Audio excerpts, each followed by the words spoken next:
You're listening to littlepodcast.com. Hey, I mean, that's pretty good, though. I mean, you and Tim Allen both. It was just like, oh boy, huh? Just fucking people and their Jesus, huh? It's like, just say that you're fucking wanna bang. Say that you're a gay. That's a yikes for me, dog. Welcome to Born in the 80s, episode 368. I'm your host, John Danger Rowe, joined by my co-hosts. Matt Danger Hag. TJ Danger May. Spanky, Matt, Danger, Hag, works. Oh, I thought you were going to say Matt Damon. Matt Damon. Matt Damon. What's up, Tubby? Yeah, Spanky is I guess you're an official host of the podcast now. I guess so. Official co-host. Thought we did that as of a couple weeks ago. I think we said it offline, but not officially on the podcast, so people. Okay, fair enough. So I want people your to know name tag and you're a valued contributor, and we should probably also have Ewan on as well. At some point. Ewan. The problem is that he doesn't play World of Warcraft Classic, and honestly, that's the entirety of our social lives at the You can moment. get started, though. You know, it's pretty Not easy. even just social life, but like work life, It's private life. it's not the entirety of my gaming life right now. Oh, And it's- okay. This is a and good it's segue. not- Yeah, it's not just because I picked up Final Fantasy VIII Remastered and I'm kind of addicted to that game. Well, I haven't played that in a week. But Nintendo had a direct recently, including an update that they did to the Nintendo Online service. So Yes. Oh So, my God. Yeah. I I'm wanna going to talk about refer this. back to the podcast where I got robbed Okay. back in January of 2017. The robbery episode. The heady days. I will find that episode. But that was the day for the Switch reveal trailer. Mm. So we were kind of responding on that live. I was late because Yes. I got robbed. Yeah. So that being said, Oh, you actually got physically robbed. Yeah. Oh, yeah. At gunpoint. at gunpoint It at was GameStop. very fun. Yeah, it's lovely. I'll have an episode number to refer back to in a bit, but during that revelation, they said that they were going to, at some time, start charging for online service on the Nintendo Switch. Yeah. And they said as part of that, there'd be a couple of extra things that they'd be giving you. Access to this, access to this. And then on their website, after they had done that announcement, one of the things it mentioned was access to an online repository of NES and SNES games, Nintendo and Super Nintendo games. But they immediately backtracked on that SNES claim almost a week later. And people were like, no, we saw this. We know it was here. That's not what we meant. Well, this most recent Direct, they went ahead and added, I want to say it was 21 Super Nintendo games to their... And Super Famicom, Oh, yes, because we do have Puyo Puyo 2. which is, I believe it's in full-ass Japanese as well. I think so, because didn't Puyo Puyo 2 come out in America as Kirby's Avalanche? I don't know. All I know is that Dr. Robotnik's Mean Bean Machine is Puyo Puyo. Yeah, that's also Puyo Puyo. So they've added a bunch of Super Nintendo games. So I went ahead and started playing one of my quick play favorite games from back at the time. And it was one of the launch titles, if I remember correctly. Pilot Wings. So, Oh, yeah. Pilot Wings. so It Pilot sounds Wings familiar. is I don't even want to call it a flight sim because it's multiple different kind of flying devices that you would do, and you get points based off of the way you do things, whether it's the way you landed, kind of hitting targets, and it took place with 4 different events: light plane, rocket belt, hang gliding, and skydiving. So, fortunately, from day one of the SNES Online features, they have incorporated one of the new additions to the NES Online features, which is Rewind. So wait, really? It has Rewind in it. it has Rewind in it. So I kind of just, in one day, beat the whole game, including playing some of the bonus stages I never would have been able to do because landing precisely on a moving platform is hard to do. But if you can rewind and just retry as many times as you want, I guess I can do it now. Then eventually you can just like Groundhog Day yourself onto that thing. Now, Exactly. I gotta say, I've played the NES with Rewind on the Switch. I want to say it was Mega Man 2 or 3 or something that's on there. And Mega Man with Rewind is hilarious because it almost never actually helps you. Like if you mess up in Mega Man, you usually have to go back pretty far. So if you go how far back does the rewind mechanic take you? 15 seconds? Something like not that. bad. It's 15 or 20 seconds, but it's done via kind of not nested screenshots, but consecutive screenshots, and you kind of go back to one of those. It's funny because it'll even play the music in like reverse. Does it? Really? I don't think it does. Well, maybe it's just because of how rapid fire I did I it. think it's just you're probably thinking of the Mega Man collection, which does have rewind in that way. Okay, yeah, that would make sense because I definitely have the Mega Man collections. Yes, so that's definitely Mega Man collection, but the way it's done is you hold both triggers, and then it kind of does a clicky sound, and you kind of just click back through screenshots to go back. No, a few weeks back I bought the Disney Afternoon Collection for PS4, and that one has the old DuckTales game, which I beat in one sitting because of its rewind feature. That one does rewind in a way where you just pull a trigger. It rewinds for as long as you pull the trigger up till about 15 or 20 seconds. And it does do the music backwards. So those are fun. Yeah. Yes, they are. And then So it I tells played a you little to bit. worship Satan and kill your parents. I did a little bit of the SNES, and I'll tell you what I've been playing. I've been playing Demon Crest. Okay, yeah, I never played much of that. I played a little bit of Super Ghosts and Goblins, which is about as much as anyone ever plays that game because that whole game is a piece of shit. Yep. But I played a little bit of that, and then I was like, I like the aesthetic, and now I'm gonna play the game that they made that's meant to be completed, which is Demon Crest. And it's really fun. I like it. It plays kind of like Super Ghouls and Ghosts or Ghosts and Goblins or whatever. But it's intended to be beaten, and it's got a little bit of like a Castlevania 2 if it didn't suck feel to it. It's got like a Final Fantasy overworld where you fly around as a demon with wings. It's pretty cool. Oh yeah, I think I've seen screenshots of that, like the overworld flying thing. Neato. I've only been playing one game, so Puyo Puyo. Same. yeah. I actually did play Puyo Puyo on there, and I also played. Yoshi's Island? No, what else? Zelda? Super Mario Kart with my wife because Oh, yeah, that she wanted to play video games, and I don't like a lot of the video games she likes to play. 'Cause she likes bad video games, Mhm. like Super Mario Party and all that shit. All video games are bad. Just gonna cut in with that. I mean, you're right, but like she likes the even worse ones. So See, I like those. Like Sims for PS2, no, which she has likes, a two-player mode. She likes what's it called? Like all the Lego games. I really don't like those. Dude, I love the Lego I don't games. mind them. They're nice, The one mindless. I played was really fun, but that was like years ago. I think It's Lego the thing- Island. I That's think the completely different. reason I don't like them is because there's like zero consequences to anything that happens. See, that's the only kind of game that I'm good at. I like the Lego Star Wars games. Well, I just can't get into them. I don't know why. See, I play those games like I play Kirby games. Kirby games are meant to be, it's easy if you just want to beat the game. Yeah, that and Yoshi games too. But if you need to do everything, this game is difficult. Yeah, Like insanely difficult. That's how I play the Lego games. Is I just need to I just feel like destroy there's everything, so much crush going everything. on, and there's so little.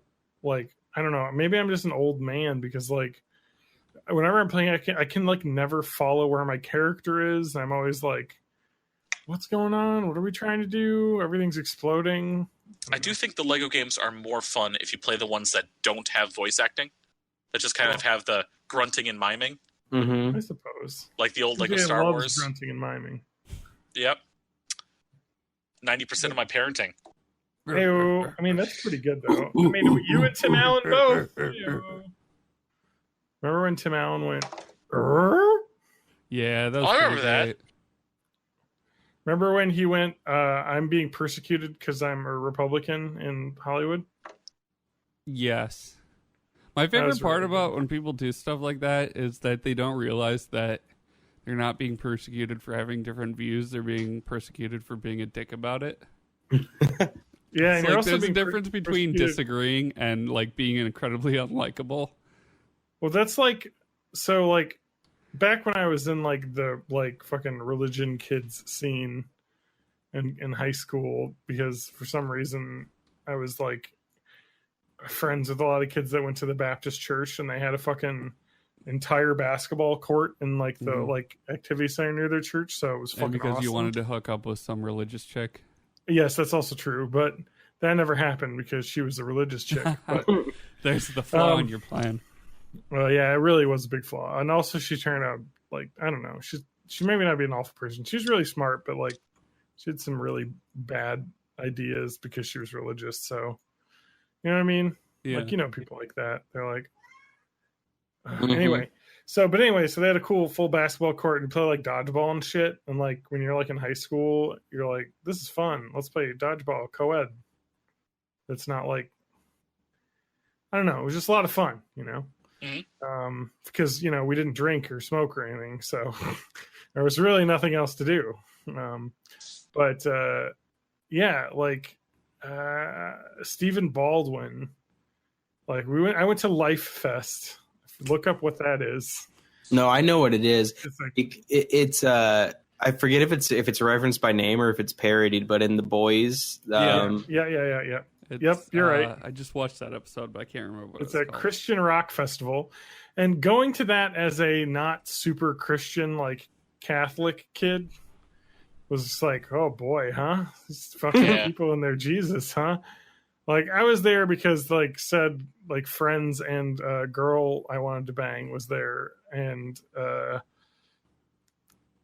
there Stephen Baldwin had like a talk where he was like, Hollywood, it doesn't like me because I'm religious, and No, that's why Hollywood I can't doesn't get like you because you're Stephen Baldwin. That's where it's gonna go. the worst Baldwin brother, and He's that's like he was like, I can't get any jobs because of my religion. It's like, no, you can't get any jobs because you're a bad actor. yeah. You just fall in the crutch of the fact that you're religious. There's plenty of fucking religious people making shit, and they didn't cast you. Yeah. I mean, look at Chris Pratt.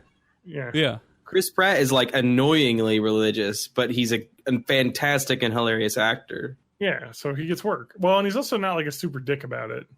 You know, which I'm Yeah, assuming. but his church that he belongs to is a pretty big dick about it. Yeah. Just in Yeah, general. but he can just say, well, you know, like, I mean, every fucking person's like that, though, that's in a Yeah. church, because every church will have some fucking crazy shit about it. And you're like, well, I'm just here because I like to. As a former Catholic, we've done What? nothing wrong. You're right. Yeah, look up the history of the Catholic Church. There's never There's been one any page, wrongdoing. and it says it's all good. It's all good. It's all good, baby. Just win, baby. And They it was say.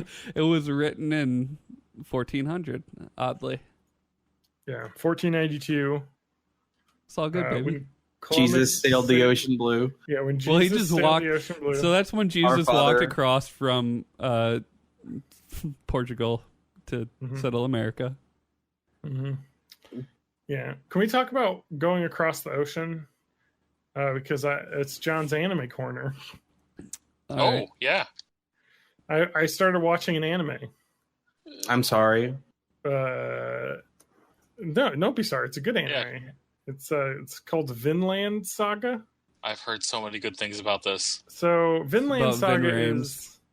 Yeah, no, that's Vingland Saga. Oh, right. And that's just basically a bunch of episodes where he tries to get into his house and his white neighbors call the cops on him. Yeah, and then Is that like deciding definitely whether or not happened? to do another Mission Impossible movie. Yeah, Because, and it's like, good money, but he has to work with Tom Cruise. So, hey, I've heard Tom Cruise is a great guy to work with. But I suppose if you're like... most psychopaths are very friendly and personable when you meet them. I mean, you're not wrong. I can't argue with you in there, but I've heard nothing but bad things. Skull Priest and Stone Talon, guys. Oh, Watch shit, it. I got a watertight trunk. That's what I call your mom's snatch. That is not watertight. Nice, very good. I should have said butt. That'd be better, because trunk is, All the junk in the trunk. Yeah, Well, a trunk is a butt. Yeah. Or a nose. This butt's for you. But anyway, my anecdote ends with Stephen Baldwin's a bad actor, so... That was a good story. You can be Vinland religious Saga. and terrible, too. Yes, Vinland Saga. So, you guys know about Vikings? Yes. Like Iceland? Oh, Yes. I thought from Minnesota. What if there was an anime about Vikings and it was really like historically accurate trying to be, and also Sad and gory. incredible gory action I sequences? might be into that, actually. So yeah, the story is really cool. Like basically the main character is, I have only seen the first episode, but I know kind of the first like Arc. opening plot basically Yeah. arc, because it was a manga that's been around forever, like forever. I think it's been like, this has been one of the animes they're like, we need to have an adaptation of this manga into anime form because it's so good. Now, And in so everyone's POG like- form. Yeah, so like, well, there's been so many good mangas that become horribly shitty anime. Berserk is a really bad anime, and it's like one of those acclaimed mangas. So everyone was worried about this, but they made it, and it's a studio that's not one of like the big name studios, but oh my god, is this anime good? Like the action sequences are extremely well cut. The storyline is great. So I'm not gonna spoil too much. I will talk about the plot of the first like arc, which is like the first 3 or 4 episodes. But the main character is a kid who is like, he starts off as like a child, and then as through the first episodes, there's a big time jump because basically his dad is this like Viking who's like super noble as a Viking and is just a fucking badass warrior guy who fucks every shit up ever. Mhm. And he's got all his like warrior like Viking friends who are actually like real historical characters. Like Leif Erikson shows up in this, and like it's meant to be as realism based as possible. Like there's fucking slaves and shit. Like it's all like, this is the way the fucking people lived in Viking times. And Vinland, of course, is what Leif Erikson called the new world that he discovered when he traveled over there. So it's kind of just about that era.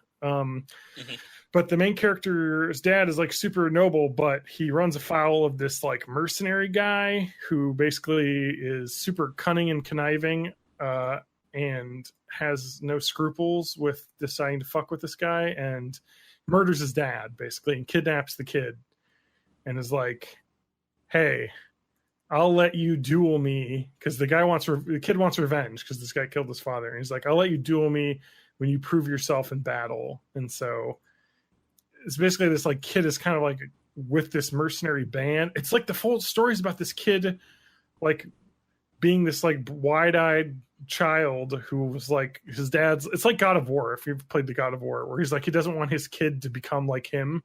Basically he doesn't want him to be a warrior, but then this fucking guy kills him and steals his kid and turns him into like the ultimate killing machine basically. And so it's really fucked up because there's a lot of just murdering innocents and like raping and pillaging, and it's just kind of like a story of kind of losing your way, I guess, and like the idea of revenge. And I haven't gotten that far, so I don't know the overall plot, but the reason why it's good is that it is extremely violent, but like how Game of Thrones is violent, I guess, where it like feels like the fucking hits are hard. Like when somebody dies, they don't just like fucking, they do explode in blood a little bit. Like, so, like there's a point where a guy throws a fucking axe and it cuts off like 4 people's heads as it like flies around. But the guy like stabs this guy in the chest and he's like, oh no, I'm sorry, my wife, and then dies. And you're like, oh yeah, My wife. people fucking have like families and shit in war, and like the whole thing is kind of like about how war is, you know, terrible. So War. it's War never really changes. good. Like, and the anime adaptation is great. It's by a company I've never heard of before. But if you like Vikings, it's a really new, interesting setting, I guess. I'm learning like a lot of history, and then like going to like Wikipedia when they mention like, oh, this is Prince so and so, and you're like, oh yeah, he was Prince from like 1000 AD to 120, 1020 AD. You're like, oh shit. So like it's like kind of trying to be as historically accurate as it can for an anime. Where are you watching that? So, Matt, do you have Amazon Prime? I do. Well, then you have Vinland Saga because it's an Alright. Amazon Prime exclusive streamer. Although it might also be on other anime services, but it's on Amazon Prime. So, yeah, highly recommend. I need to watch more before I talk more about it. I just am kind of going off of a synopsis that I read that is the reason why I watched it, because they were telling me what it was about. So, I need to get into more. It is fucking good. It sounds It's really fucking- interesting. Just badass fucking Viking fights in like cold ass water, and then like super badass warrior guys. Like the mercenary guy really gives me like Tywin Lannister vibes of just like, this guy's a fucking conniving monster, but also you kind of like him because he's just so good at being evil. Mm-hmm. You're like, God, this guy is like just perfect villain. So yeah, it's a heavy recommend for me. So it's been a while since I've watched new anime. I also started watching another anime called The Ancient Magus Bride. That's been good. I don't know if anyone's heard of that I anime. haven't heard that one. Is that from this season of anime or It's from 2 seasons ago. okay? I mean, the plot of that involves like forced marriage. Okay. It's really weird. Well, I'll just delve into that one quick since I already opened a can of worms. But so that the biggest vibes I get from that are like Harry Potter vibes, because it does take place in England, and it Harry involves Potter like was forced into marriage. and it involves a magical world that is alongside the human world that like humans are not, regular human folk are not a part of, basically. Okay. It's different in Harry Potter in the way it's not like they have like a society. It's just that like there are like maguses and other people that can like control these magical powers. And the plot is this girl who's 15, who's an orphan, is sold at an auction. And this ancient magus character who is like has a skull for a head. He's a very fucking creepy, scary looking guy. Buys her for like, I think $10 million or 10 million pounds or something.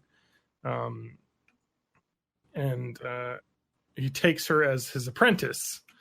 And then he also says, but also I intend on marrying you. So it's like kind of like forced marriage, but not. It's an anime written by a woman, so it's actually kind of unique in a lot of ways. It's based on a manga.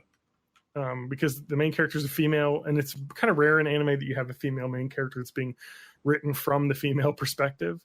So it is kind of unique in that way, and you can kind of tell just the way it's just well written and put together. But the reason why that show is so great is the animation in it is fucking stunning, because it's like, hey, what if there's a secret magical world that existed, and here's how incredible it looks. Because her character, this is like, there's like cats talk, Matt, like they're all cats can talk.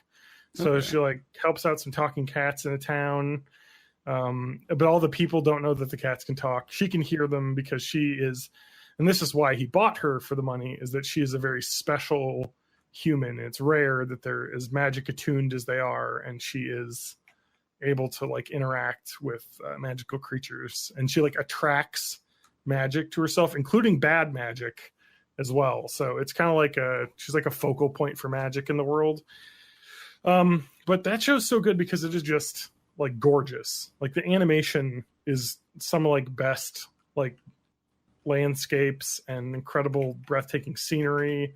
And it is like, the reason why I say it's like Harry Potter, it's because there's like an extremely complicated magical world building world that exists, that you like kind of discover as you go throughout the show. I think that's why it's not like the fact that it's, you know, trying to crib Harry Potter. There's no magical school or anything. This is just like a magic world that exists that's kind of like dying out. There's not a lot of new magicians and whatnot. It's kind of like that Mr. Norrell and whatever guy. Yeah, show. I haven't seen that, but I mean, it's not. The only reason I say it's that because it takes place in England and there's magic. But the other reason I say it is because it's like the main character is learning about magic while you're learning about magic. Very much like how the way the Harry Potter books are couched, where Harry is discovering this magic world for the first time.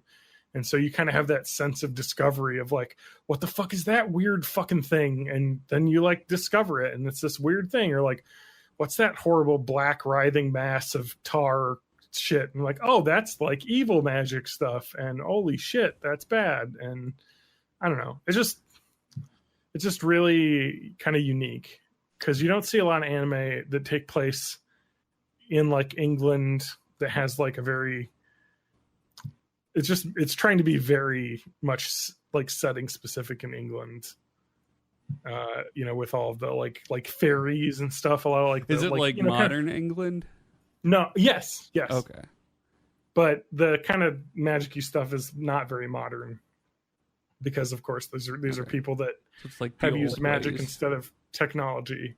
So you don't need a fucking car when you can just teleport places. Yeah, you don't need a toilet when you just teleport your poop out. Oh, Jesus. Why did J.K. Rowling, details I did not need to know about Harry Potter. Everybody needed to know. I mean, you're not wrong, I guess. Did you guys know that Dumbledore fucks? Yeah, he does. Dumbledore A fucks lot. now. Johnny Depp. Dumbledore. That's who he fucks. Like, because that's... Oh, really? I didn't see the Johnny- second Beast one. Dude, can you imagine how stoked people who wrote like back in 2003 or whatever, Dumbledore X Jack Sparrow fan fiction? They're like, They're like, boys, I knew it! fucking- The whole time I knew it! It's like a decade and a half later. This shit is relevant as ever. Yeah, like... No, but like that first Harry Potter movie is like, oh, Dumbledore... or not Dumbledore, but like who's the guy Dumbledore fucks? What's the character's name? I don't remember. The fucking Everybody. bad evil magic guy. Grindelwald. Grimblegram. Yeah, Grimblegram. Jimbury. Gringotts. So Gringotts is the guy that Dumbledore wants to fuck, and in that first movie, the guy who plays the evil magician is Colin Farrell. And then at the very end, it's like, whoops, it was Johnny Depp the whole time.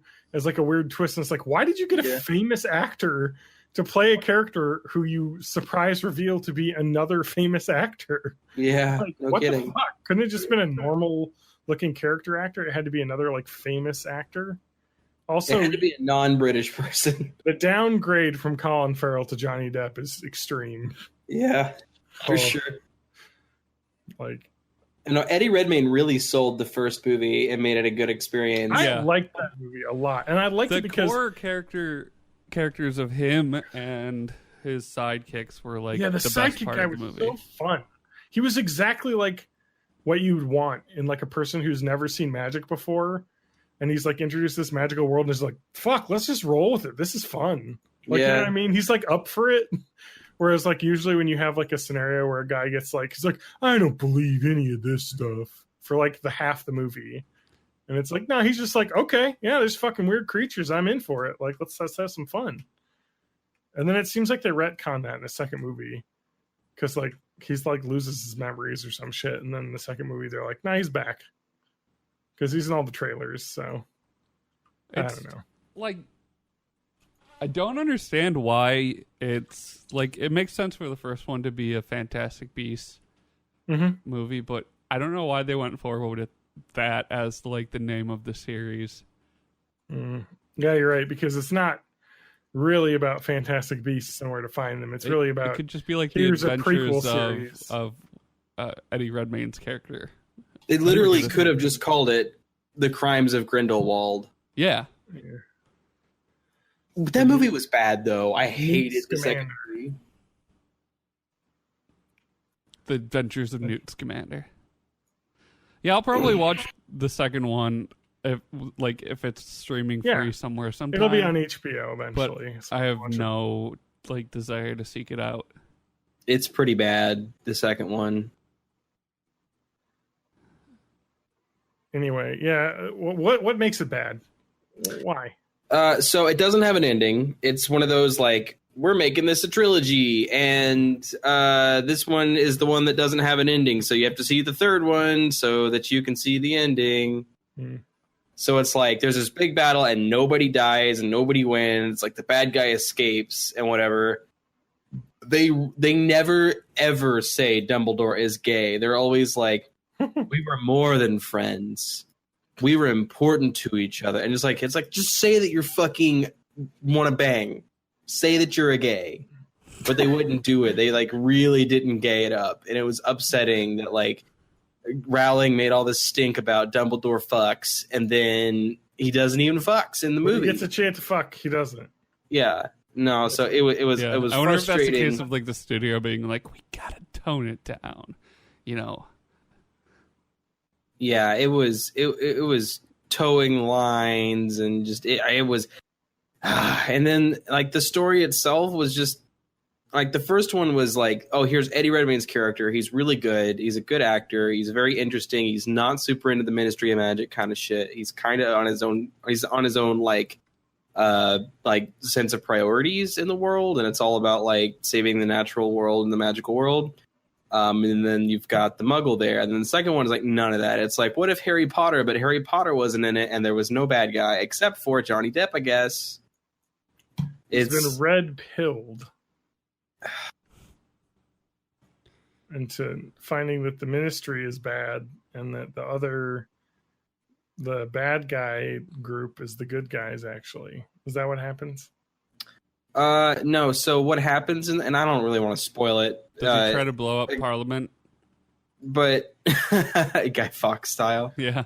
No, he listens to this guy called Magical Ben Shapiro, who owns Magical Ben the Shapiro. lids with facts and logic. He's I started listening as kind of a half joke, but he's starting to make a lot of sense. Yeah, this Grindelwald really is, magic people deserve They more go to rights than non-magic people. Old-timey Texas and meet Alexis Jonicus. Alexis Jones. Yeah, but he talks about goblins a lot, so Gerplins. he's probably already in tune. But we're all in the simulation, so it doesn't matter. What can you give me the non-spoiler plot, basically? Non-spoiler plot is Dumbledore wanted to fuck Grindelwald at one point, and then never did, and then Grindelwald's bad now, and they have a big showdown where nothing really happens, and then in the next movie the showdown will really happen, I guess. That's the whole plot of the movie. And honestly, I can't even remember spoilers because nothing really happened in the whole movie. It was really annoying. There was almost no Fantastic Beasts in it, so that was a bummer. Can we talk about how fucking that first Fantastic Beasts movie had a lot of fucking horror elements in it? Yeah. What was that fucking weird monster in that ice area that if you see it, it'll seal your soul or some shit? What the fuck was that? That was terrifying. I don't remember. Remember? And it's little pockets. If you look at the sniggle snitcher. Man, you better be careful with your fake wizard names. I seem to remember J.K. Rowling wrote them. All right. I seem to remember the first one having a lot of civilian casualties too. Maybe I'm making that up, but that's how I remember it.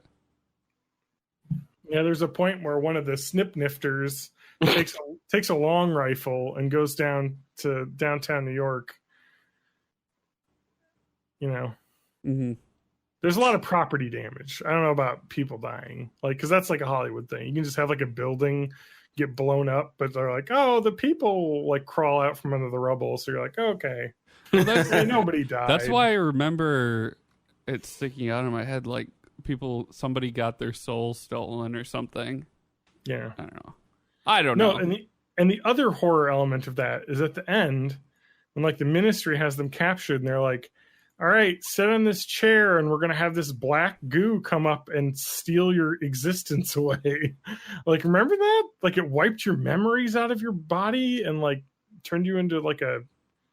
Does anyone remember this? It was like a black goo. I don't remember that. I haven't seen it yet. I think you might be about I mentioning do. No, I remember what you're talking about. Yeah, I remember just being like, what is this children's movie? It reminded me of, like, you remember in... Who Framed Roger Rabbit? Like fucking like Oh yeah, that shit that just like dissolves acid cartoons. that dissolves cartoons. Yeah, no, that's fucked up. That's real fucked up. Yeah, that was one of the most fucked up things I ever saw as a kid. Like, No, did you ever watch did you ever watch the Pee-wee movie, Pee-wee's Big Adventure or whatever? Yeah, I watched it probably 100 times. Do you remember Just like Large my- Marge? That shit fucked me up as a kid. So Large Marge, man. If you don't know what we're talking about, everyone like it's. My wife hadn't seen it, and we watched it like maybe a couple of years ago. She'd never seen it as a kid, and it legitimately holds up as an incredibly fun movie. Oh yeah, no, it's a good movie. Like, it is just a straight up adventure movie starring Pee Wee Herman, who is like basically like an adult child, you know, running around having fun, like doing gags, and all the adults are kind of like meant to be adults, but they kind of play along with him a little bit. There's a point where he's hitchhiking, and the guy's like, "You got to watch out for this trucker ghost demon or something. Large Marge will get you or something." And then he's like, "Whatever, man. Like, I gotta hitchhike because my bike is stolen." And then he hitchhikes, and this creepy trucker lady, and then there's this terrifying like claymation part where she becomes Large Marge, and like the light. I don't know. I'm getting scared talking about it right now. Just the sheer terror as like a 6-year-old seeing that really ruined you. Yeah. So yeah, thank you for bringing that up again, Spanky. I feel great. You're welcome. So, has anyone else been doing anything other than playing World of Warcraft? No. Yes, Guys, I have. I've abandoned you for better fishing waters. You son Well, of a I bitch. need- I'm in the Venture Bros area. Not Venture Bros. What are they? Venture Company Yeah. The Venture Bros. Venture and Bros. Winshire Oh, Crag. yeah, there's water there. And there is tons of floating wreckage here. BRB. I'm just scooping it all up. I'm drinking up this milkshake. Yeah, so TJ, what have you been up to? So I had made a conscious decision. Now, I may have overdone things when it comes to accessorizing my Switch. I think I've mentioned this on the podcast before, Oh yeah. but I currently own 12 Joy-Cons. Not Damn. 12 pairs. Okay, TJ, stop. Yes. Now, most games max out at 4 players. Yes. So 4 sets of Joy-Cons would be enough for most people. I have 2 Switches. Oh, okay. So, but you're going to have 8 people playing Switch at once? Well, you can, but no, not 12 pairs. I just have 12 Joy-Cons. No, that's what I'm saying. You have 6 pairs. Yes, I have 6 pairs of Joy-Cons and a Pro controller. Okay. And the Wii U GameCube controller adapter, which also works for most games. So I have, let's just say, a lot of controllers. But we've talked about this on the podcast in the past, but about the stick drift issue with the Joy-Cons and the attempt of the class action lawsuit, and that Nintendo will go ahead and Fix your drifty. fix your drifties for free. And I was like, well, I only have stick drift in like 2 of my controllers. I'll probably just fix them myself because I don't want to lose my colors. I have 2 pairs of blue, a pair of red, a pair of green that I had to get individually, and then a pair of yellow and a pair of gray. I've been noticing more and more, at least the kids have been playing, and I've been checking them. I'm like, oh, there are a lot more controllers I have that have stick drift. So this Sunday I went ahead and, okay, I'm just going to sit down, have all my Joy-Cons. Let me test them all on the calibration screen to see which ones are not going back to center or which ones are kind of floating away from center as I go around. 8 of my 12. Oh, wow. 8 of my 12 had stick drift. So I went ahead and I put in the submission request at Nintendo's support site. Tuesday, I had gotten the prepaid nice. UPS thing to print out, and I just sent them off on my day off today. So nice. We will see how that works out. So you're for controllerless for a little while. Well, I have 4. Okay. I have both my grays, which are the ones I got with my system. Okay. And then my right green and my right yellow. So you can use them as individual controllers, but you can't really use them as like paired up as a pair of Joy-Cons. Well, I have you can one. play Mario Party. I have one left, so I'm fine. But on the other side of that, I also have my Pro controller still. And if I really need to, if I'm playing in docked mode, I can plug in my GameCube adapter and use GameCube controllers for things that don't need a lot of buttons. Just means my kids won't be playing as much Minecraft. Oh man, you gotta let them play Minecraft though. That's like the game where you learn math. They're teaching that in schools nowadays. That's what I've been told. There's something strange in your neighborhood. Who are you gonna call? Who are you gonna call? Minecraft. Oh right, man. Thank you. You and I, same brain there. Can we talk about some other cool shit? Yeah. No. Okay. So I've kind of like been peripherally interested in the game Control, but I don't own the game Control. Yeah, I've kind of heard of that game, yeah.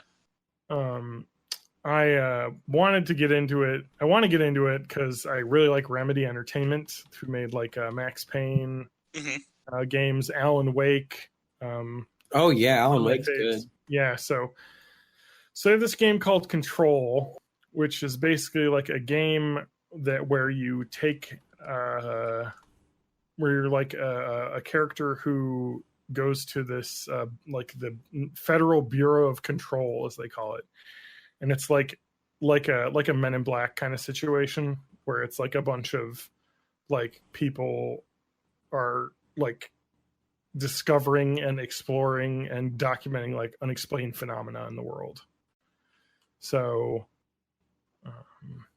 that's kind of the game. The game is set in that like bureau, and something bad has come through basically, and you have to like discover it. But the game setting itself sounds incredibly cool because it takes place in like this world where all of these unexplained phenomena exist. Like different rooms in the building go to like different dimensions and all sorts of crazy shit going on, which just sounds awesome, and the visuals look really cool. But I haven't picked it up because I kind of feel like I want to try playing it with my wife because I think she might be really interested in it. We should probably play Alan Wake because she loves horror stuff, and Alan Wake's actually a pretty good horror-esque game. There's like definitely horror stuff in it.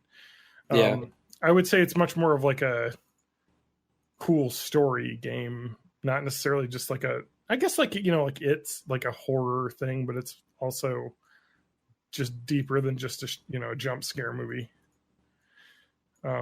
So I kind of want to play that, but someone mentioned this thing that exists on the internet that they thought the whole like World of Control reminded them of. And have you guys heard of it's called SCP? Yes. I got way into reading SCP stuff. Would you guys care to hear an SCP? Well, Sure. let's explain. Like just it's like it's an outgrowth from creepypasta, right? Yes. Where it's just the society that tracks and contains various types of Unexplained monsters and phenomena. stuff. Yeah. Yeah, And like unexplained there's a tabletop role playing game based on it too. Oh, is there? Yeah. Is there? So I think the reason why I really like it is because it basically reads like a Wikipedia. The website reads like a Wikipedia.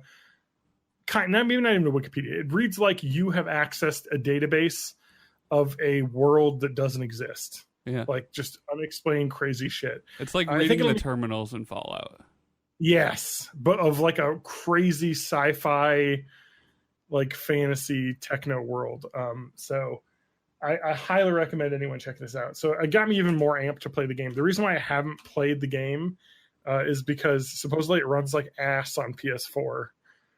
And I don't think I want to try and play it. So I might want to play it on PC, but then I can't play it with my wife and $60. Whereas like if I were to go on like the Xbox, I could probably get it for like, or the PS4, I could probably get it like for 50 on sale, you know? So it's just like, I don't want to deal with this. So anyway, I started reading SCPs, and let's just start with. I'll just read an SCP so you kind of get the idea.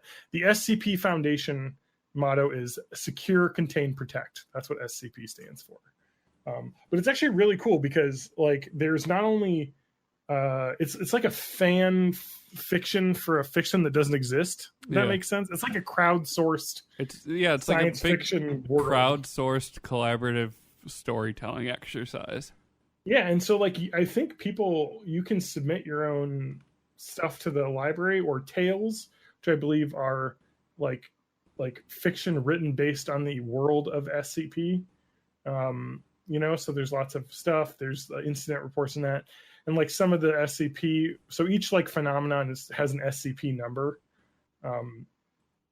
So they. So like, you know, some of them are probably based on like creepypastas basically, but like, so here's SCP-001. So, and I love the way that this like website exists because they basically have written it up in like you're reading a terminal basically from Fallout. So like if you go to SCP-001, the website is scp-wiki.net. So it's really easy to get to. But if you go to SCP-001, the following files have been classified top secret by order of the administrator. General Notice 001 Alpha. In order to prevent knowledge of SCP-001 from being leaked, several /no false SCP-001 files have been created alongside the true file/files. All files concerning the nature of SCP-001, including the decoy/decoys, are protected by a mimetic kill agent designed to immediately cause cardiac arrest in any non-authorized personnel attempting to access the file. Revealing the true nature of SCP-001 to the general public is cause for execution, except as required under, and then it's a bunch of black bars because it's been redacted. Yep. And so if you scroll down, it says warning, you know, any non-authorized personnel accessing this file will be immediately terminated through Berryman-Langford mimetic kill agent. Scrolling down without a proper mimetic inoculation will result in immediate cardiac arrest followed by death. You've been warned. And then you can scroll down the page super long, and then it kind of has a fractal image, and it says mimetic kill agent activated. Continue life sites confirmed. Removing safety interlocks. Welcome, authorized personnel. Please select your desired file. And then there's a bunch of other SCP like files for proposals based, like talking kind of about what SCP-001 is, and like this person's this is Jonathan Ball's proposal on how to handle SCP-001. So yeah, it's really kind of interesting because it's just like basically, you know, I like how you get into a Wikipedia hole in the real world where you're like, I'm going to read about all this shit, and then you click around. Like you can do that with this, but it's like a sci-fi like future bureaucracy world that you're reading through. It's like super awesome. So I'm not going to read SCP-001 because it is kind of like it's the first one listed, so it's like got crazy shit around it, and that you can read like 20 files describing it. I'm going to read just one of these just to kind of whet your whistle. And it's coincidentally the first one I read, and it's SCP-002, the living room. SCP-002, object class Euclid. Special containment procedures. SCP-2 SCP-002 is to remain connected to suitable power supply at all times to keep it in what appears to be a recharging mode. In case of electrical outage, the emergency barrier between the object and the facility is to be closed and the immediate area evacuated. Once facility power is reestablished, alternating bursts of X-ray and ultraviolet light must strobe the area until SCP-002 is reaffixed to the power supply and returned to recharging mode. Containment area is to be kept at negative air pressure at all times.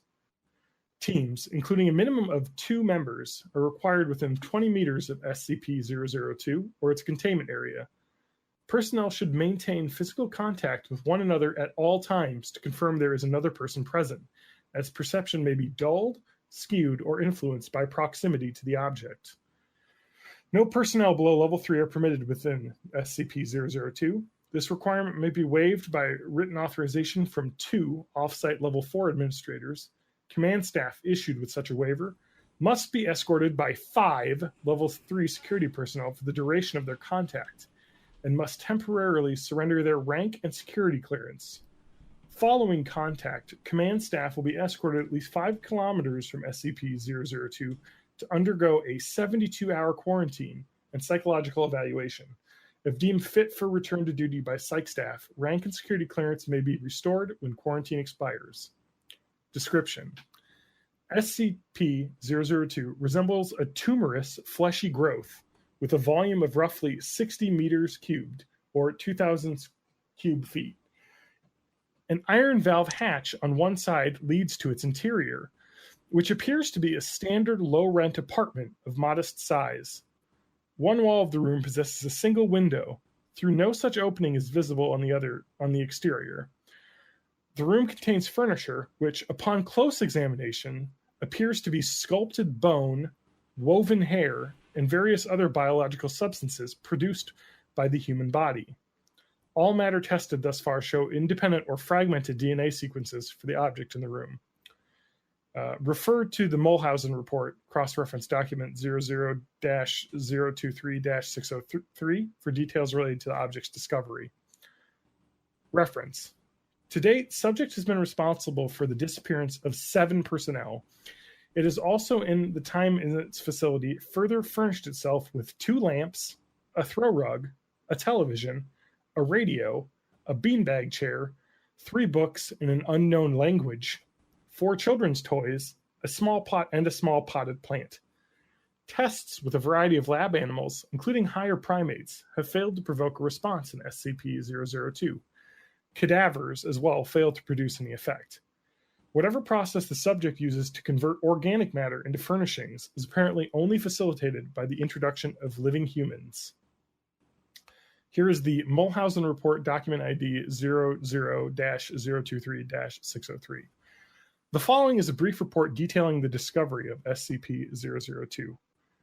Subject was discovered in a small crater in northern Portugal, where it struck the Earth from orbit. Encased in a shell of thick rock, the fleshy exterior of the object was exposed by the impact. A native farmer happened upon the site and reported his findings to the village elder. Subject gained SCP attention when the Level 4 agent posted in the area detected a small radioactive anomaly generated by the object. A collection squad of SCP security personnel, led by General Mulhausen, was immediately dispatched to the area, where they quickly secured the subject in a large container and individually sent to structure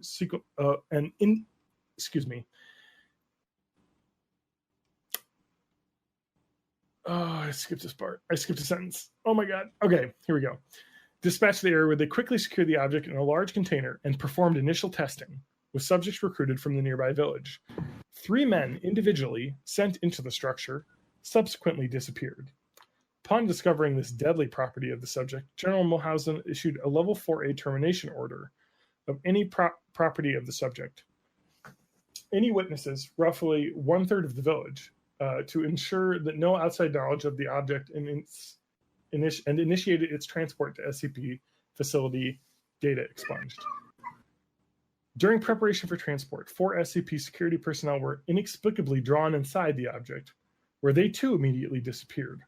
Following an inspection, it appeared as if the object had grown several new furnishings. It was beginning to look like the interior of an apartment room.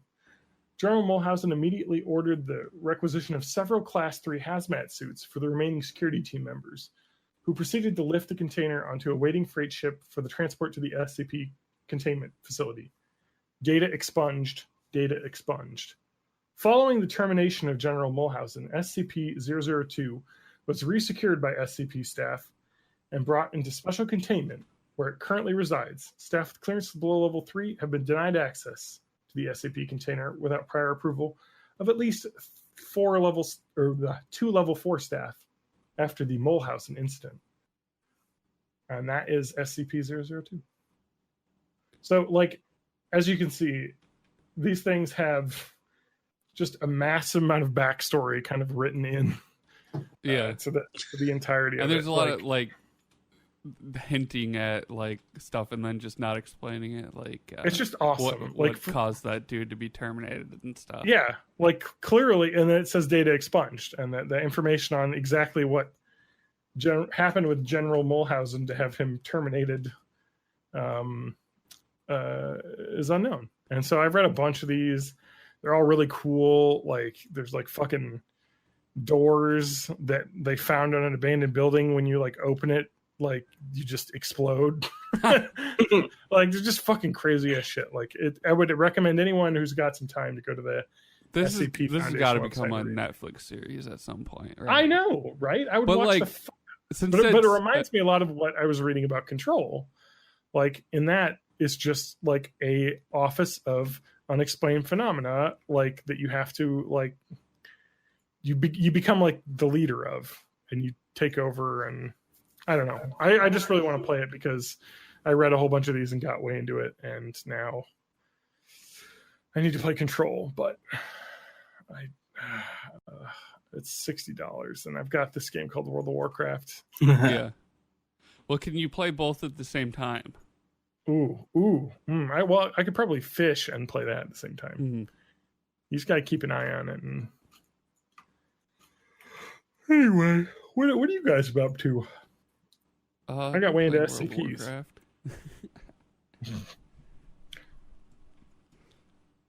Spanky, what have you been doing? You took a break from World of Warcraft, right? Yeah, so I'll explain why I took a break from World of Warcraft. There is this zone in World of Warcraft.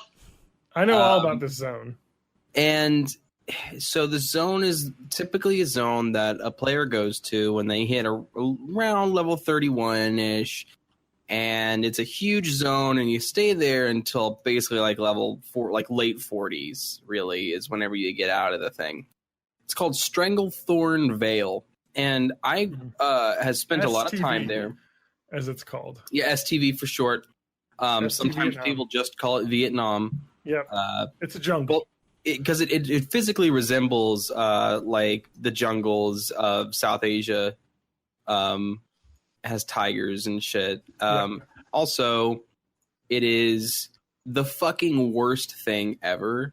So we play on a PvP server, and like right now there's no honor in the game, so like I just don't give a shit about world PvP at the moment. Like, just trying to quest. Yeah, I'm just trying to quest, and like, yeah, I do sometimes world PvP, but it's like just because people are like fucking with me, or they're doing the same quest as me or whatever, that's the only time I really do it.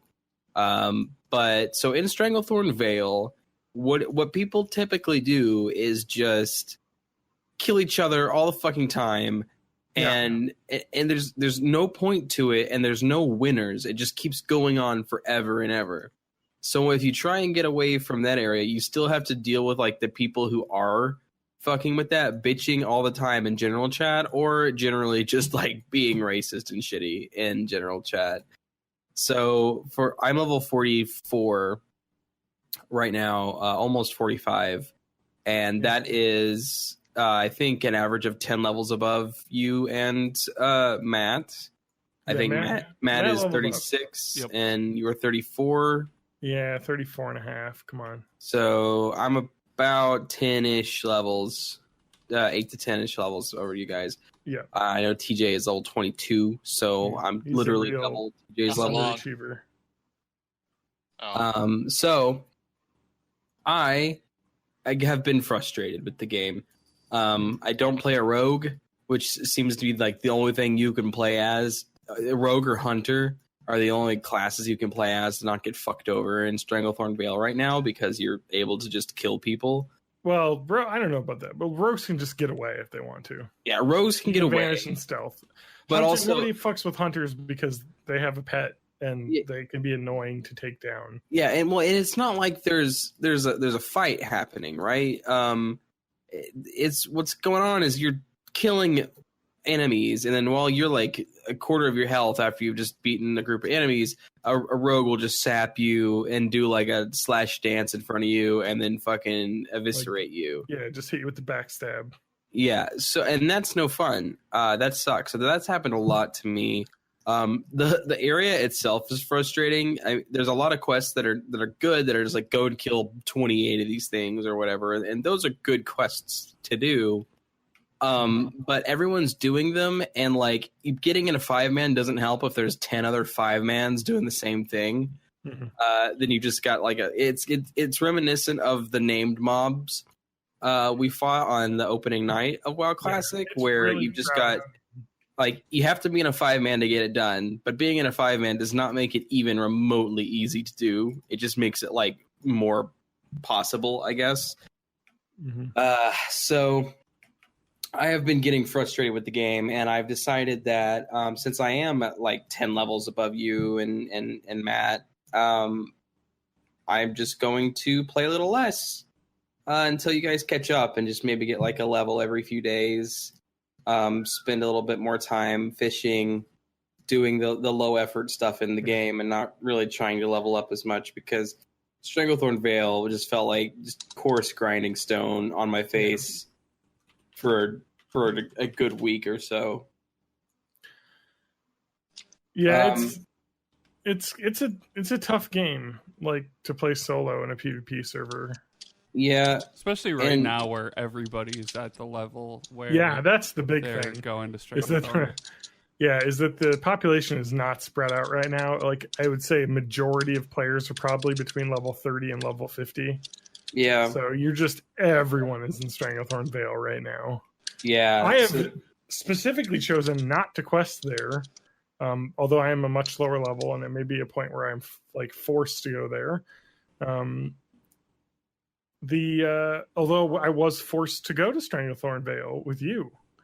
Yeah, because I paid for your mount.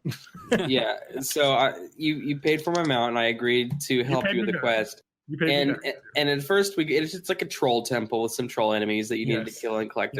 And at first you were like, "Oh, the drop rate's good, and there's people here. There's plenty of mobs." And I'm like, "Give it 5 minutes, and this is going to become a fucking nightmare." And about 5 minutes later, like 13 Alliance come and just start fucking like killing everybody indiscriminately, just murdering people. Yeah, it's indiscriminately murdering people, and then like the spawn rates of all the stuff that was being heavily camped beforehand spawned like the entire temple back like as rapid as it could. So like as you were fighting the things, they would respawn in the same spots and they just like keep aggroing more and more and more and more. And the Alliance would then gank you. Yeah, it's a compound fucking that you did not ask for. It's no fun. So that's what I've dealt with. So I'm taking my not really a break from WoW, but just like I'm going slower. I'm definitely like not trying to play as much WoW. And what I've been doing was a couple things. There's I think the week of WoW Classic launch, the episode 4 of Life is Strange 2 came out, and I've been playing that, which is really good. I like Life is Strange 2. I like the first game and the prequel, and the second one I also like. But yeah, so that's good. I have been watching Titans, the DC Universe Titans show that made an internet buzz because it had Robin saying "fuck Batman" in the trailer. That is Robin wanted to fuck Batman. Well, I mean, yeah. So they cast a Bruce Wayne, and so the first season I watched, and it was about a million times better than I anticipated it being. So like, I'm a fan of the show. I expected the show to be like really way too grim, dark, edgy, and bad, and to fail, but it's actually pretty good. So season 1, they like had like from the rear shots of Bruce Wayne, and where they were kind of trying to do the whole, it's not Ben Affleck, and this isn't really in that universe, in the DCEU universe. But they didn't want to really cast anybody yet, because it's like they felt it would be weird to have a Bruce Wayne character. Well, they decided to just cast somebody, and it's the guy who plays Jorah Mormont in Game of Thrones. So he's doing. They went old Batman, huh? Oh yeah. So and the reason why is because Dick Grayson is the main character, but he's old, right? So he is no longer Robin. He went to become a detective, and that's how the series starts. But now he's like back into. I don't think he's as of yet decided that he's Nightwing, but he's on the way to becoming Nightwing. So Jason Todd is the Robin now, and that's kind of the thing. Like in the comics, really, it's like Dick Grayson is whenever Batman's kind of like in his. So there's Batman whenever he's young, and then Dick Grayson whenever he's like still young but in his like late 30s, and then Jason Todd is whenever he's getting into his late 40s, and then Dick Grayson or not Dick Grayson, but Tim Drake comes along when he's like fucking decrepit, and then they retcon it, and then they make him have a son. It's weird comic shit. But yeah, they made him to be a pretty old Bruce Wayne, and I don't think they've had him in Batman costume yet. But anyway, that's the season 2 of that is going right now. I did a rewatch of season 1, and now I'm all caught up again. So season 2, episode 3, I think comes out on the 20th of September, which it is currently not, but that is tomorrow. So is it the 21st night of September? Do you remember? It is September. Oh my god! It's gonna be Saturday. Yeah. Wake me up when October starts. Man, people need to stop making songs that use the word September. It's just, it rhymes with a lot. September, Dismember. I mean, like, it rhymes with November and December. November, December, yeah. My Throbbing Member. That's a common one. You hear that a lot in songs. Yeah. What does Eminem say? Mom's Spaghetti. Mom's Spaghetti. Yeah, he says that. I've heard him say that before. He's always rapping about spaghetti. Yeah. Mom's Spaghetti. Remember that one? Spaghetti. Sweaters, sweaty. Why'd you die? I jumped off a cliff. Oh, okay. Oh, Matt's dead. I was wondering what you were doing running around. Oh, because I just got to your body and. Oh, that's what fine. is I'm gonna fly to Decimus to pick up a recipe.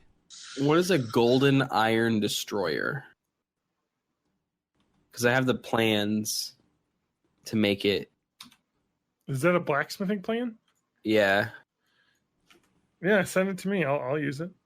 Cool. I have gold and iron. Nice. Well, you could probably just hand it to me because I'm Probably about some to kind of enter fancy Stone mining Tower. pick. I'm about to enter Alfalfa's Sunrock Retreat. So yeah, that's been my experience. It's been nice. Show good? It's a good show. Okay. I like not playing World of Warcraft all the fucking time when my current questing stuff. Out. Well, I mean, burned out in the sense I'm burned out on Stranglethorn 100%. Yeah. I still like want to log in as soon as I get home and do stuff, but it's like the like that urge immediately goes away when I'm like, oh, but it's STV where I'm doing stuff, and I fucking hate that. You got an STV STD. That's the joke. I can actually make that right now. Nice. What is it? It's a two-handed mace with a bunch of strength and stamina on it. It looks cool. Yeah, cool. It takes a bunch of shit that I don't have, but I don't know. I don't think it's an upgrade over what I have as well because I have a blue axe. But thank you. I've just been playing World of Warcraft, honestly. Same. I mean, it's kind of taken over. I went on a business trip, so I did that, and I played World of Warcraft at the hotel because I brought my laptop. So your ping was pretty crazy too. Yes, hotel Wi-Fi really brought back the memories of playing on dial-up and zipping all over the place. Although there was never the omnipresent chance of someone deciding to pick up the phone and make a call while you're playing and get disconnected. So, but the horrible lag I felt very at home with it. So, yeah, you should have gone to Wailing Caverns and tried to do that sweet jump with horrible lag. Yes. Oh my God. Yeah. Or the entrance to Black Fathom Deep. Is that what it's called? Yep. BFD. Big fucking dick. Big fucking dick, baby. That's what it means. I want to talk about another thing, guys. Yeah, what's up? Can I do an Am I the Asshole for you here? Sure. So I don't know if this belongs on Am I the Asshole or r/childless, but here we are. Child free. Child free, thank you. Fuck you, fuck you, fuck you. You're cool. Yeah, cool. And fuck you, I'm out. What movie is that from? Half Baked. Oh, okay. That's a great movie, if also terrible. Does that make sense? It's like trash, but I also have fond memories of it. Yeah. There's a very Jim similar. Brewer a main character in that? No. Who's in that? Jim Brewer. Yeah. Harlan Williams. Harlan Williams. I can't remember what the dude who that clip is from. Who that is. Jon Stewart's in it a little bit. Jon Stewart's in a little bit. Dave Chappelle. Yeah. Oh, yeah, The Dave main Chappelle. character. Yeah. It's just a movie about smoking weed that when you're a high schooler, when it came out, it was fucking cool, even though you didn't smoke weed. Mm-hmm. Anyway, I've got an Am I the Asshole? Am I the asshole for pouring a milkshake on a small child? No. 100% not the asshole. Okay, Oh. title alone makes me sound awful. Hence the throwaway. But please hear me out.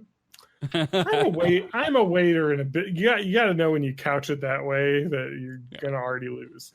I'm a waiter in a busy seaside cafe. Almost every single day, this large family comes in and allows their child to run amok. They sit there, ignoring their child and drinking tea. This is fucking English again. The young boy, 5?6, runs around the shop. It is a danger because, 1, he is often in the path of other waiters/waitresses who are often carrying 4+ boiling hot drinks. We have to swerve to avoid him. I've scalded myself with boiling coffee. Okay, you shouldn't have coffee that scalds. Yeah, that's true. Just saying, you're serving it too hot. Yeah, and you shouldn't brew it that hot either because it really ups the bitterness. Yeah. Yeah, what 180 degrees ish, 190. That's a pretty. The colder you 195. brew it, the less bitter it's gonna be. Yeah, but the longer it takes to brew. Yeah, I want my 195 coffee now. is what caused the third-degree burns in the hot coffee lawsuit. Well, Yeah. that's the brewing temp.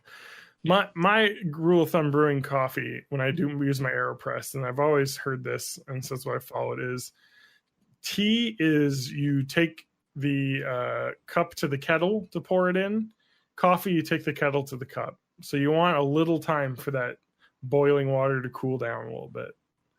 So I always, let it boil, let it sit for about 30 seconds or so, and then I use it to cook coffee with. Get it down from 200, just a little bit. So anyway, I've scalded myself with not boiling coffee because that would be very bad, but very hot coffee made him go ouch. I had to violently whip a waiting train around to avoid flooring/scalding the kid. 2. Our shop has a lot of elderly and disabled customer, I presume due to the relative tranquility of the location. Okay, so today one of my coworkers ended up spilling a drink on the tray and had to get it remade because she swerved for the kid. She angrily said, "Need to watch your child. I could have gotten badly hurt then." Nobody said that. That's a weird phrase. He could have try it gotten with a badly British hurt then. accent. You need to watch your child. He could have gotten badly hurt then. Yeah, that sounds good to me. Yeah. To which the parents responded, "You hurt my child and I'm putting a complaint in," while staring my coworker down. I made the mental note of what she just said, and then I used my powers of I am the manager. No, that's the ultimate power, though, to move. Yes. You can do that. You'd be like, "Can I see your manager?" And you say, "Fucking bitch, I am the manager." That's me. I know. Yeah. I made And a you mental turn note. around, and when you come back, you're wearing a Karen wig. And you're like, what? Whenever now? people would ask me, like, I need to speak to your manager, I'd just be like, no. And they'll be like, what are you gonna do?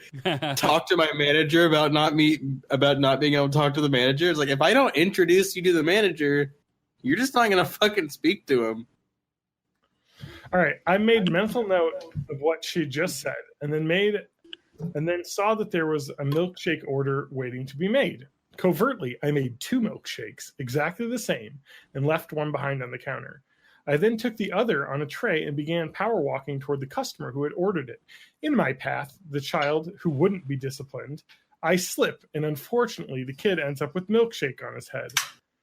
Subsequently, 5 minutes involved me apologizing, me informing the customer that the coworker had already told this could happen. Fucking jig is up there when you say that, buddy. You can't just be like, "Oh, I told you this could happen. It's crazy that it just did immediately after we warned you that this could happen."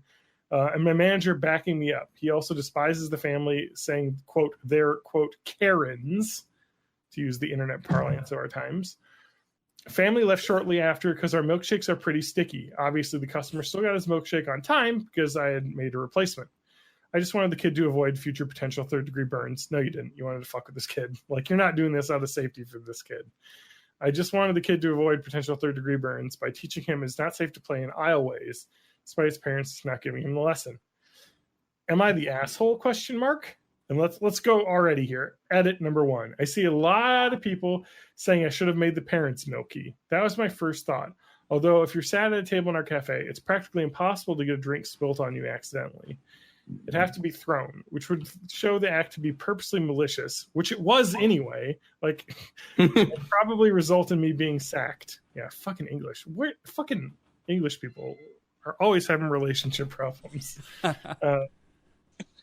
It chose milkshake because it was cold and it comes in a plastic cup. So if it were to fall, it wouldn't injure anyone. I didn't want to hurt the kid. I tried reasoning with the parents, and the shitty way they spoke to my coworker made it the last straw. What are our thoughts on this? Everybody's shitty here. That is So 100% what I'm going to say too. I'm going to say SH. not the asshole, and I want to make the distinction of yes, shitty, but I don't think that doing something shitty does not make you an asshole. No. Sometimes doing something shitty is an act of justice, and that's okay. I think that this is a scenario whereby this shit needed to happen, and it's shitty to have to do, but I would have probably done it myself. And I mean, I know I'm an asshole, but that's for many more reasons than that.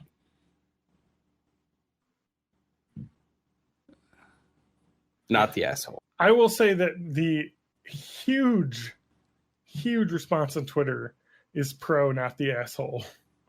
That's where I would I'm say leaning to. mostly because these people don't have children. I think that it is extremely shitty for these parents to not tell their kid to not run around in a restaurant. But I also think that possibly injuring someone else's child is definitely a terrible thing to do. you don't know how you could have fallen. You know what I mean? You could have dropped the tray on the kid. The kid could, you know what I mean? Like, it's like, come on. That's not the way to address this. The way to address this is to tell the manager to kick them out and not let them come back. I mean, you're a free fucking, company. You can tell people you're being disruptive. You need to leave. Like, that's how you do it. You don't engineer some fucking scenario where you fucking whip a milkshake on the ground, or you just drop the milkshake loudly in front of everyone, and they're like, "Oh, I'm sorry, I almost tripped over your child. Can you please make sure they're not in the way? I need to go make another milkshake." Not like try and spill it. It's just weird. Like I would say definitely not a hard like you're the asshole. You know what I mean? Like, this is a bad scenario. I'd say everybody's shitty here. Parents are shitty, and that's probably not the best way to passively aggressively deal with a bad customer. Yeah, I would say passive aggressive, not asshole. It's just I don't know. It's not the kid's fault. I mean, a 6-year-old's going to run around and be crazy. Like, Right, I did that. But my parents would say, sit the fuck down or you're not going to get your treat. And I would. Like, so if the parents deserve to get covered in a milkshake. That's how this should have happened. If I'm understanding this correctly, everybody shitty here implies that there are, in fact, multiple assholes. Yes. Yes. I would say that in this case, it's not the asshole still shitty. Like, there's a certain level of shitty, and I think it has to be like vindictive. And I think that this person was shitty, but not specifically to harm the child. Like, obviously the line about like just to teach the child, that's bullshit. But I don't think that it was an asshole move. I think this is not the asshole, just moderately shitty person. So, but that's okay. So, Spanky, were you here when I first introduced am I the asshole to the rest of the group? Maybe. So, on the subreddit specifically, there are really only 5 appropriate judgments. Okay. And they just leave it at that because they just want it to be judgment and not necessarily advice, but just judgment. And it's not the asshole, which means that the person who's asking isn't the asshole, but the other person in question is. Yeah. There is everybody shitty here, ESH, which is both of you are the assholes. Yeah. Because they didn't have a better abbreviation for it. Yeah, and then you're the asshole. You're the asshole, which is you're the asshole, but the other person in question is not. There is NAH, no assholes here. And then there's info, which is really just you don't have enough info to make a judgment call. Right. Properly. So that I would. That's why I'm gonna go with not the asshole. I still think everybody's shitty here because, I mean, yes, that is my kind of power fantasy to want to do, even at the place I'm at right now, because people leave their kids to destroy my store many a time. I've yelled at these kids in the past. I would love to have them get embarrassed, even injured. And I've had wish fulfillment of desiring their like severe injuries just in my brain, but I'll never say that. But I still think I wouldn't do that, and a normal person shouldn't. So that action is definitely asshole, at least to me. All right, guys, I got another one here that might be a little bit less cut and dry. Or that one wasn't really, but I have another one. Okay. It involves a child as well. Am I the asshole for locking a kid in the bathroom? I'm going to say no, just up front. I But need more information. This reminds me of just an Ask Reddit thread about first responders talking about the stupidest kid stories. And someone had started talking about a story, and the story was about themselves locking themselves in the bathroom. Sorry, not locking themselves in the bathroom. Too afraid to take the 3-inch drop from the toilet to the floor, and they had to call the fire department to break down the door to get in there. Oh, the child? Yeah, and the child was the person telling the story. Anyway, go ahead. That's real good. All right. I would say I, 26F, am single and currently living in an apartment with my cat. Next door lives what looks to be a single mother, 40 plus. Okay, she's making that judgment. You don't know this woman's life. 40 plus. Who lives there with her son. I work early shifts, so I'm usually home in the afternoons and would spend the rest of the day playing video games or painting. The mother next door sometimes would drop her son by my door and ask me to look after him as she goes out. She would usually pick him up a few hours later. I'm actually quite reluctant to help, but consider that they might be in a difficult situation, so I just suck it up. It's not like I'm being forced to babysit or entertain him, just letting him play my video games for a few hours, and that's all. Sometimes the son makes a mess by rummaging through my things, but I could handle that by telling him off and tying him up later. It was another one of the days when I let the son in and left him be. For a while, everything seemed to be fine, until I realized my cat was missing. I looked everywhere, but she was nowhere to be seen. I then turned to the kid and asked if he had anything to do with it. But he was so busy with his game and brushed me off impatiently. Sometime later, I found my terrified cat in the freezer. Holy shit. I confronted the kid and demanded to know why he did that. He swore to God he had nothing to do with it at first. Then he changed his word and said the cat jumped in when he took out some ice for his drinks. I then ignored his protest and locked him in the bathroom for the rest of the stay till his mother came to pick him up. Not surprisingly, the mother was furious about how I treated her son. I told her that I did it for the safety of my cat because I found her kid trying to kill her. She argued that I could have locked up my cat instead, in which I replied that I had no obligation to looking after her son in the first place. She threatened to press charges against me before storming away with her son. I shared this with my friends, and while some said I should have rejected them a long time ago, others said I went too far. What do you think? Not the asshole. I need to point out that the agreement to look after the kid was that I only needed to allow him inside to play video games, and he stays till his mother returns. I'm not a babysitter. I made it clear to the mother when she agreed to it and still asked me for my help. Not the asshole. Not the asshole. 110% not the asshole. She should have locked him in a freezer. How Honestly, long was the kid in you the should put the bathroom? kid in the freezer, yeah. Like the bathroom? No. You can lock a kid in the bathroom for fucking 48 hours. I don't give a shit. One second. For those who wondered, the kid wasn't locked up for hours. It was maybe a half hour or so. Oh my God, not the asshole. I was busy checking on my petrified cat. The cat is fine too. Honestly, here's the situation. I would say everybody's shitty here, except for I'm going to have to go with not the asshole. This person specifically said, I'm not a babysitting service. You can let your kid hang out here, whatever. I'm going to be a good neighbor. You know, your kid's 8. They're pretty autonomous. I just set them down in front of the TV. They're going to fuck around for 2 hours while she's presumably running errands or whatnot, you know, that a new mom might have to do alone. But the kid puts a cat, your pet, in a freezer. Like, I'm not going to say what she did was the right thing, but I'm like, in a situation where fucking shit like that's going on, how can you expect someone to have a rational fucking response to that? Like, what is she going to do? Tell the kid, oh, you shouldn't do that. That's bad. And it's like, fucking cat could have died. You know what I mean? Like, no. The fact that she did something crazy.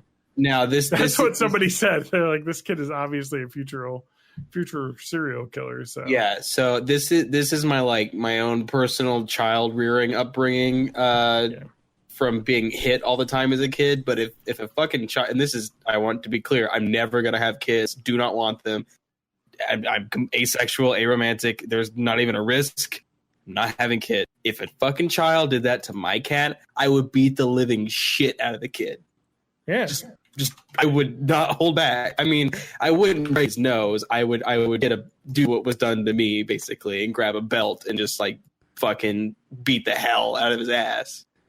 Of course, again, never having children, so this is not a danger. But that would be just that would piss me off so bad. Yeah, it's pretty like it's pretty terrifying. Like that. I would enter a blind rage for sure. Yeah, and that's why I'm saying like not the asshole, because like when something like that happens, what's the rational response to that? Like, I don't think there is one. I think it's just like fucking just, So I'm going to say not the asshole, but I'm also going to say you probably shouldn't look after the kid. Yeah. Because obviously it's more than you wanted to handle. Which is unfortunate, but I mean, it's just the way it is. Yeah. So that's a good one, huh? What do you think, Matt? Not the asshole? Not the asshole. Yeah. I like that you brought up the future serial killer. Well, yeah, because that's a lot of that's the part of the comments McDonald came up with triad. It's lighting fires, bedwetting, and hurting animals. Yeah, I mean, this is the thing. Another thing to bring up here is this is obviously a person who is looking either because they don't have the money for it or because they don't care to spend the time doing it is to find an actual babysitter. They are using a neighbor for free, basically, just out of the goodwill of their own heart, and then kind of putting this person in a situation where their fucking pet is in danger. Yeah. It's like, you should. Here's the thing: for it to have been everybody shitty here, the person would have had to kick the kid out of the home. Being in the bathroom locked up was shitty, but it was safe. The child was in no danger of like getting stolen or or abducted or ran over. It's not, you know what I mean? Like they got a bathroom, they got a toilet. And if it's for like half an hour, oh my god, I was locked in rooms for more than half an hour just on accident because I locked myself in a room and I was like, well, I'll play my fucking Game Boy. Yep, just a real shitty sitch. Yeah, it's basically being grounded. TJ, you're exploding. My computer. Oh, yeah, because my computer just restarted. I don't know. So there's where the feedback's coming from. Yeah. So I'm walking away for a second. Well, I feel like walking away is where the feedback's coming from. Because now it's really bad. Oh, is it? Because I just brought my phone. I don't know. Maybe I'll just... I'm going to mute TJ. TJ, you should probably go back to wherever you were sitting before. So this is not happening because you got some... TJ lives in an RF field right now, I think. He's just got audio feedback in his entire house. So, okay. TJ, how you feeling? Better? I think it sounds so. better. It sounds better. Yeah, wherever you walked, don't go there again. I would also suspect that there's radiation there, and I would stay out of that part of your house. Yeah, it's generally something's going on over there. Probably, yeah. My computer just completely just shut off and just popped back on. I would assume that you probably have some weird electricity things happening in that house. Yeah, or it could be a ghost. Yeah, a ghost supernatural. Locked in a bathroom. No. So not the asshole, I think was our unanimous thing. TJ, what are you thinking? It's tough. It's very tough for me to say that. But I think I would probably do something similar. So I would say not the asshole. I would say it would be everyone should hear if, like Spanky said, she kicked out the child. I would say everybody should. I would say first off, why is this happening in this girl's house? You know what I mean? I would say if you want me to babysit your kid, we're going to do it in your apartment. I'm going to come over there with the book and sit for 2 hours while your kid fucks around with toys. You know what I mean? Like, that would be the first situation. But I would also say if the kid was locked in the bathroom for like 2 or 3 hours, that's pretty bad. 30 minutes though, like an hour, like come on. Like the kid, slide a fucking iPad under the toilet or the bathroom and say, okay, just deal with this for a bit. Although the kid probably throw it in the toilet or something. Anyway. So this was the worst time for my computer to shut down here. Why? Because I really wanted to level up my cooking. I maxed it out at 150, and the cooking trainer is in that town at the south end of Decimus. So I've been doing run, fade, bubble, die, corpse run, and I was almost there. Well, you'll be able to continue that corpse run when you're back in the game. Oh. But now my computer's working on updates. I don't know what happened.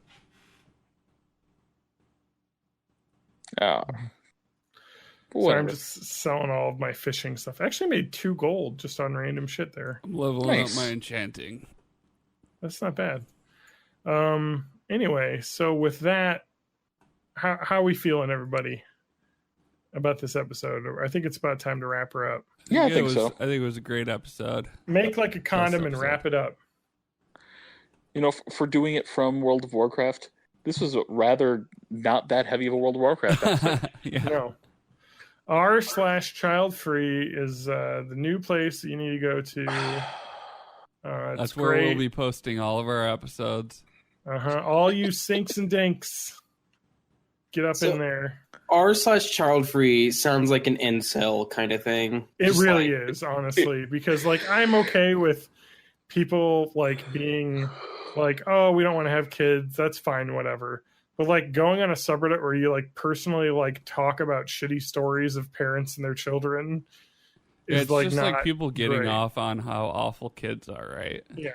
It's They have their own acronyms for children and stuff. Like, Ooh, that's weird. Yep. yeah, Do they it's- call it's- people with kids breeders? Yeah, yeah. I was gonna say it So probably like should as just be soon called. as soon as a group or an association of people or whatever start using acronyms, and I this is one reason why I don't use Reddit, because it freaks me the fuck out. I get really weird culty or like racist like KKK vibe from that. Like, oh, you're a NEET, and I know NEET is not like one of the worst ones. It's a way to dehumanize a group of people. Yeah, like as soon as that starts happening, it gives me the heebie-jeebies. I'm just like, nope, this is not okay. yeah. What's a NEET though? Not in education, employment, or training. I don't know. I still don't. It's know a bum. what it means. So you're not going to school. So I've You're heard not it in working, anime and you're not training. used a lot. Mhm. And a NEET is basically a person who is like a dwelling in their mom's, living in their mom's basement. You know what I mean? Yep. That's like what that is. Okay. There was a few episodes back ago in the podcast, some sort of online kind of anime that I think John was talking about. Yes. It's oh my god, Konosuba. Yep, they call the character a NEET all the time Mm-hmm. because he's just a guy who sits around playing video games all day. Speaking of Japanese, let's talk about Chinatown. So, man, I went to Chinatown and there is some crazy stuff I saw there, guys. Let's you guys got any racist comments you want to make about Chinatown? So- is this about that Oh, Saturday Night Live Hey, guy? I went there and they were all like, Well, All right, so okay. before we get into the talking about the racist dude, just let me get one out real quick. It was the let me get my mid-autumn. racism out real quick here. So there was the Mid-Autumn Festival, which Yeah. happened pretty recently, which is a Chinese celebration thing. And one of my coworkers is Chinese, and they have these things called moon cakes that they eat during the Mid-Autumn Festival. And it is like lotus seed paste that has been like covered in like a crumbly kind of breading, I guess. And it has like a salted duck egg in it, and it's like a snack. So just to call back to the last episode when we had the crazy egg lady, I am having my Chinese friend bring me in a mooncake tomorrow so I can just further indulge into hell my yeah! personal We experiences. got to hear Mooncake report next week. Yep. Yes. So look forward to the mooncake report on the want- next episode. I want to know how that mooncakes turn out. but Also, I can do we want change the name of the podcast to the Mooncake Report? the mooncake report. Now, guys, I think I'm going to try and be on SNL now. Do you think anything I just said would discount me for being on SNL, or Apparently not. anything I just said allow people such as Rob Schneider or Norm Macdonald to come to my defense? Because that's going on. No, Shane Gillis, not McGillis. Sorry, Shane Gillis was fired from SNL already, so don't worry about it. But it was kind of interesting. I think people went off on this a little bit. because people like to talk about how cancel culture. You know what I mean? Yeah. We want to talk about cancel culture a little bit. My wife actually said like, maybe cancel culture's going too far, and I'm like, man, you've been gaslit by somebody. Like, what YouTube influencer gaslit you on this one? Like, seriously. Oh, come on, Jeff. No. Well, John, no, It has gone too far in cases. no, it has not, because cancel culture is something that, and I am a fucking complete 100% advocate of the not public shaming stuff that's going on. But what a lot of these people are complaining about, are we're talking about people in positions of power, like using their power to discriminate against other people and do awful shit, and then they complain because they lost 10% of their YouTube followers. Sorry, that's just, you're going to have to deal with it. If you say shitty shit, you're going to have to deal with the consequences. I think cancel culture goes too far when people get excommunicated for stuff that isn't that bad, but that hasn't happened. Aziz Ansari still fucking sells out tour dates. He did something that was shitty, but it wasn't like, Louis you should C.K. never... still sells Louis out C.K. shows. should never be going to a show again. And I'm glad that he's been canceled, because now I know I shouldn't go to any of his shows. Like, knowing more about people is not ever a bad thing, because the truth and knowledge shines light on the darkness in the world. And so anyone that's saying, oh, cancel culture is bullshit, fine, whatever. I think the thing is that people are pissed off about shit happening right now. It's going to blow over. Shane Gillis is still going to do comedy tours. People will forget about this in 6 months. So you are of the camp that Spotlight is the best disinfectant. Exactly, 100%. Because without stuff like that, we'd still have fucking Catholic bishops fucking raping kids. Like, and still happening. But, like, having shit come out against people in power like that is the only way we can keep people in check. And when people say, oh, cancel culture is bullshit, I'll say that I think some of the YouTube fucking and Twitter immediate clapback reaction bullshit is bullshit, but also that stuff doesn't last. Like, I think, so I listened to Deezus and Mero. I don't know if you know them, but they had a really good phrase on what they think cancel culture is. And they said, it's like, when you're in Super Mario and you're a big Mario and you get hit by a Goomba and you get small, that's what cancel culture is. Like, okay, you step back for a little bit. And then eventually, later in the level, you might get a mushroom again, you'll get big again. You know what I mean? It's not like a career ender. Like it is in some cases. Yeah. Well, like, cancel culture is a thing that I think has always existed, in the fact that, and I will give an astounding example of this that I think works really well for this scenario. But it's a thing that I think has always existed. And like the fact that we have Twitter now, and people want to, and I can't stand Twitter. I don't use it. And this is probably why cancel culture to me is just like, fine, whatever. But don't like, even join. but like Twitter, well, you like, oh, this person's canceled, time to dunk on them. Like, as soon as someone's canceled, all the people who have quote unquote personal brands all have to like jump on the, either I'm defending them because I am pandering to the alt-right, or I'm dunking on them because I'm part of one of the quote unquote like the good guys. I don't get into any of that because I think all that's shitty. Like, and that's why I deleted Twitter like 5 years ago. I just had enough of it. Come on, you want to go back into hell with us, right? No, definitely not. Actually, I deleted my Twitter in 2016, so it's not been that long ago. It's 3.5 years. It was a good year to get out. Yeah. Yes, that is exactly my thoughts and the reason why it happened that way. All right, can I just nuance my take a little bit now that I've had a second to live with what I just said? I think cancel culture is bad. I think canceling people isn't bad, if that makes sense. Okay, so right. Okay, so my issue with example that, I wanted. Oh, I'll let you finish yours first. The example I wanted to give was Robert Downey Jr. Before cancel culture existed, that dude was fucking canceled. Right? Yeah. He was not a good person, and like he was into drugs, and like no one would work with him because he would just like fucking like not show up and get hungover and like get into heroin. Then he had to step back. He didn't do anything for a good 8 years between 2000 and 2008 whenever he became both Sherlock Holmes and Iron Man. And then he kind of redeemed himself by not being shitty from that point on. So if Shane Gillis has to spend 8 years of not being on SNL but that's the only thing that happens to him. Like, who the fuck cares? Well, and like the Robert Downey Jr. story is, you can redeem yourself. You can become a better person. Right. Like Shane Gillis could easily step back and say, you know what, my bad. I said some dumb shit that was racist. I apologize. I'm trying to make myself a better person every day. Like that won't be a part of what I'm going to be in SNL. But instead, his fucking excuse was, I'm sorry you got offended, which is not. No, not only that, but like then he's like, I'm more of a Mad TV guy anyway. Like, okay, that show's not going to hire you because it's fucking been off air for like a decade. Yeah. Also, Mad TV had a very prominent Asian American sketch comedy artist who probably wouldn't want to work with your racist ass. So yeah. But anyway, no, sorry, Matt. Go ahead. I want to hear your take on this. This is important.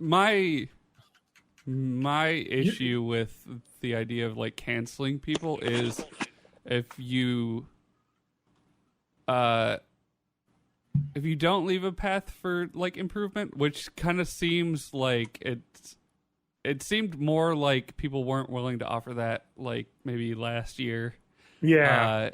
But like, for example, so when James Gunn now. got canceled temporarily, and it's like he already put in the work to like try and become a better person and to like do his best to make up for his mistakes. But there were still people that were like, nope, that's never enough. Cancel, gone. Well, but now he's uncanceled. Right.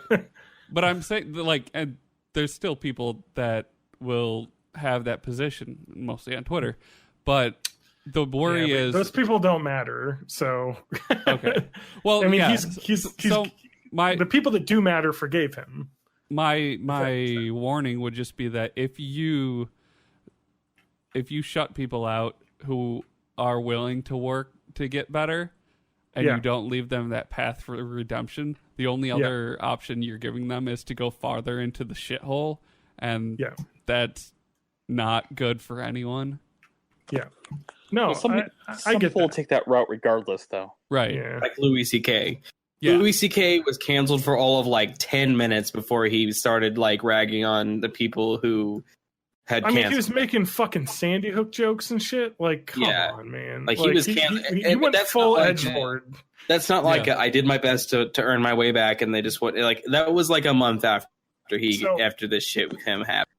So I saw a really interesting documentary about the Dana Carvey show. It was on HBO. I don't know if you guys have heard about the Dana Carvey show, but it was a TV show that was on ABC after Home Improvement for like, it lasted like 6 episodes or something.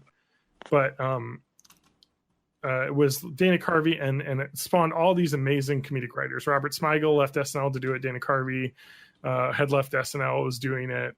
They hired Stephen Colbert and Steve Carell to be in it. Like, so it was, these are the first TV jobs they ever had. So it was like this like huge group of like, who now are all huge comedy people. Dino Stamatopoulos, you know, who writes for Community and stuff, and who else is? Oh, Robert Carlock, who co-invented 30 Rock and a bunch of other, and Kimmy Schmidt. So it's like all these like future huge comedy stars were in this, and the show failed because it was way too crazy, basically. But one of the writers on it was Louis C.K. And you know, and this was before he was canceled, so like everyone was talking about, oh, Louis C.K. is this like huge influential comedian now, you know. Back then he was this guy, but they tell stories of him backstage, and he sounds like he was a shitty asshole back then too. Like, he was talking about how Jimmy Fallon auditioned and they wouldn't hire him because he thought all the girls would go for Jimmy Fallon and not him. Like, what a shitty thing to do. And he says that openly in an interview of like Letterman or somebody's talking to him, or he was talking to Jimmy Fallon on Jimmy Fallon's, you know, the fucking Tonight Show, Jimmy Fallon. Wow. I can't believe Louis C.K. is shitty enough to make me feel bad for Jimmy Fallon. But I mean, it didn't, you know, things worked out for Jimmy Fallon because he was on a show that was called SNL, and now he makes Never heard of probably billions of dollars. I'm not a fan of Jimmy Fallon. Some people hate him because they say he ruined the cowbell bit by breaking character. He didn't ruin that bit. It's still funny. But I don't like Jimmy Fallon as a late show host. Yeah, I think every other late show host is just leaps and bounds above Jimmy Fallon, except for whenever Steve Irwin's son comes on the show. Then it's really fun. Yeah. I like the bits of the Jimmy Fallon sketches that make it out of the Late Show bubble and kind of like enter my sphere. Yeah, I get that. He gets some funny stuff out there. I just think that his show's more about like a celebrity hangout session and less of like a comedy. Like I don't know. It's less comedy nerd and more like laid back, if that makes sense. See, the thing is I think that he's like right in between the Seth Meyers and Stephen Colbert. Like Seth Meyers is the comedy, and Stephen Colbert is the like celebrity hangout kind of stuff. And I feel like Seth Meyers does better comedy than Jimmy Fallon. Not that I'm gonna give Seth Meyers a fucking award or anything.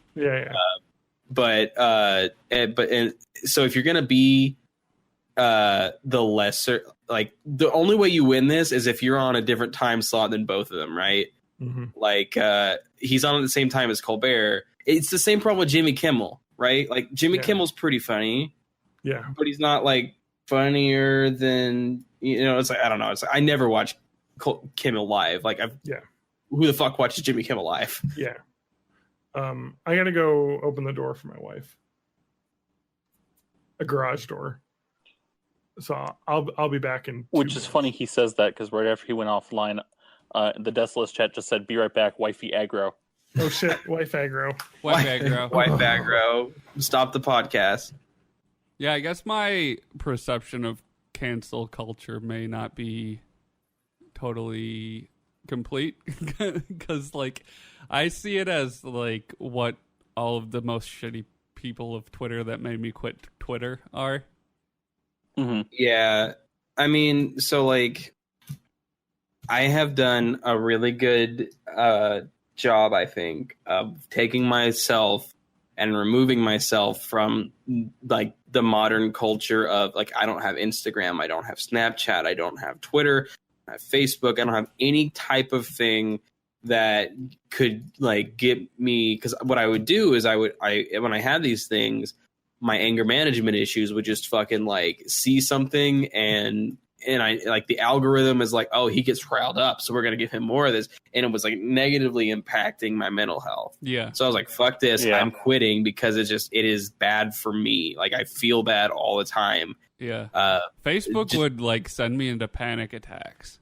Like, yeah, me like absolutely. Like whenever 100%. Like the new like big criminal that got off that everybody hates like happened, like just the idea of like seeing everybody go into this huge mob of crazy vengeance seeking like freaked me out. Yeah, no, that's 100% like why I quit social media. And because I think it's predatory, and I think that like it uses algorithms to like make it more predatory, or to make it more like groupthinky and mob building and stuff, because that's what makes people like be more active on the platform and therefore see more ads. On Twitter, you'd go to the like moments tab, and it'd have a story like people are upset at such and such for such and such, and then you click through it, and there's like less than 10 people talking about it. But because whatever algorithm sees this as divisive, it's like, okay, let's elevate this, get in front of more people, because this will drive engagement, and then we'll make money. Yeah. So can we talk about cancel culture example that's good? Yes. Okay. So let's talk about Dan Harmon a bit. So you guys all may know Dan Harmon, who wrote for Community. He currently writes for Rick and Morty. Pretty famous. My IQ is not high enough for. I've seen Harmon Quest. Harmon Quest, and done all this stuff. He has his own, the Harmon podcast and all the stuff that he does. Harmontown, I think he calls it. Oh yeah. And a former employee, writer Megan Gans, tweeted about a former boss that she had, where he had let's see here. Let me get the exact discussion. So he abused his position of power. He was a writer who, on the show, who he wanted to date, basically. He was married, but he wanted to date her. He kind of liked her. She did not reciprocate this feeling. And so he was super tough on her, an awful boss, a selfish baby, because, she didn't want to sleep with him, basically. Yeah. It was a bad power dynamic. So the conversation went viral, and many condemned Harmon for burdening Gans with telling him how to amend the situation. He was just saying, hey, let's talk about this, whatever. So he did a live episode of his podcast, Harmontown, where he began with a disclaimer: the most important advice I've gotten from women that I respect, that do what I do, and that I respected, and that spoke to me privately, said, if you're true to your word and you're sincere about how you want to be part of the solution, not part of the problem, please talk about how you've been part of the problem. That's truly the most helpful thing you do. So then he basically, on his podcast, you should listen to the episode. It's good. He gives a full account on how and when he harassed Gans, talking about how he acted flirty, creepy with everything other than overt enough to constitute betraying your live-in girlfriend whom you're going to every night. Basically, living a double life, where you're knacking on this girl at work, and then when she is not happy, she said she was uncomfortable with his actions, but he broke up with his girlfriend and confessed his love to her, who responded the lines of being treated differently meant she was unable to evaluate her actual talent. He's saying, are you letting me write for the show because you like me, or are you letting me write for the show because I'm actually a good writer? And being basically a jerk to her about things because he wouldn't reciprocate. So he's saying part of the reason he was probably fired from Community as well was being that. And he said, and I lied to myself the entire time about it. I lost my job. I ruined my own show. I betrayed the audience. I destroyed everything, and I damaged her internal compass, and I moved on. I've never done it before, and I'll never do it again. But I certainly wouldn't have been able to do it if I had any respect for women. He implored listeners to think about your own actions and say, no matter who you are at work, in whatever position of power you have the responsibility to treat everyone fairly, and saying he would have swept it all under the rug unless she had called him out. So Megan Gans asked her Twitter followers to listen to it and said, I find myself in the opposition of having requested an apology publicly and then having received one, a good one, also publicly. I waited 6 years for it, but you can find it at 18 minutes in. So she said she accepted his apology, and I forgive them, basically. And everything's fine now. He hasn't been canceled. Because what he did was actually apologize for the shitty things he did. Take responsibility. If anyone was offended by what I said, then I guess I'm fucking sorry. But let's be real here. Probably your fault for being offended, right? Yeah, that's what you usually get. Yeah, and that's the problem, is that I think that people, in Hollywood and we've been trained and coached by lawyers and PR to never admit fault, but try and apologize, which is exactly not what anyone wants or likes. Yeah. And if you're going to stereotype entertainment and politics, attracts a certain type of narcissist that isn't going to admit wrongdoing anyway. Mm-hmm. But yeah, I actually did listen to that clip when it first came around, and it was very moving. I mean, it's real. I mean, he just admitted that he was in a bad place in his life, and that shouldn't excuse the choices that he made, because he made shitty choices and, came close to derailing this promising young writer's career over his shitty feelings and his position of power. And he was really sorry that made her life bad, and he hopes that she could forgive him. Yeah. And then you compare that with Louis C.K. Yeah. I mean, of course, what he did was nowhere near as bad. I mean, because there was no physical, sexual, assault. It was just being it was sexual harassment. You know what I mean? It was using a position of power. But Megan Gans is doing all right. She writes for Always Sunny in Philadelphia, Modern Family, so it didn't ruin her career, basically. You know what I mean? And it would suck being in a position like her, being a young, writer, and being like, do I have this job because I'm the boss likes me, wants to sleep with me, or is it, do I actually write well? And that's kind of what her problem was. But obviously she's been redeemed in the fact that she continues to get tons of work, and Dan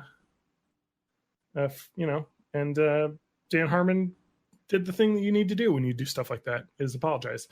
I think Aziz Ansari should have done that. I don't think he did. No, definitely not. It's it's just a similar situation, I think. But I think that's why I think cancel culture isn't awful. So I think that the public eventually does forgive the people that try, but I think that so many people don't even try. I mean, fucking Mel Gibson was in a movie this year. Yeah. And he didn't do anything to apologize. He just waited a long enough amount of time that people didn't give a fuck anymore. Yeah, basically. No, Jodie Foster forgave him. Don't forget. Yeah. But I mean, like, that's the thing. And I agree with you that we shouldn't push people further away, but I think that does exist to a degree. But I think you're right. I think we should cancel people, but we should also say, if they are actually willing to admit wrongdoing and commit themselves to changing and being better, then we should be fine. So if Shane Gillis would have said, "Oh, I apologize, that was terrible. I'm gonna, meet with the Asian American staff on this and apologize them directly and say, hey, how can I be better?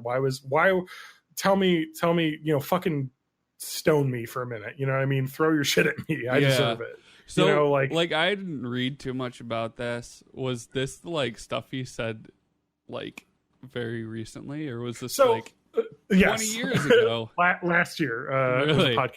So I made the joke on Twitter that got a fair amount of likes, that he's the first comedian to get fired over something he said in a podcast, because nobody fucking listens to podcasts. You know what I mean, though? It was the middle of a podcast. That's, you could say whatever you want in a podcast. No one will ever scrub that out, because someone would actually have to listen to it. So yeah, until they get the transcribing algorithms and you can just search it. Yeah.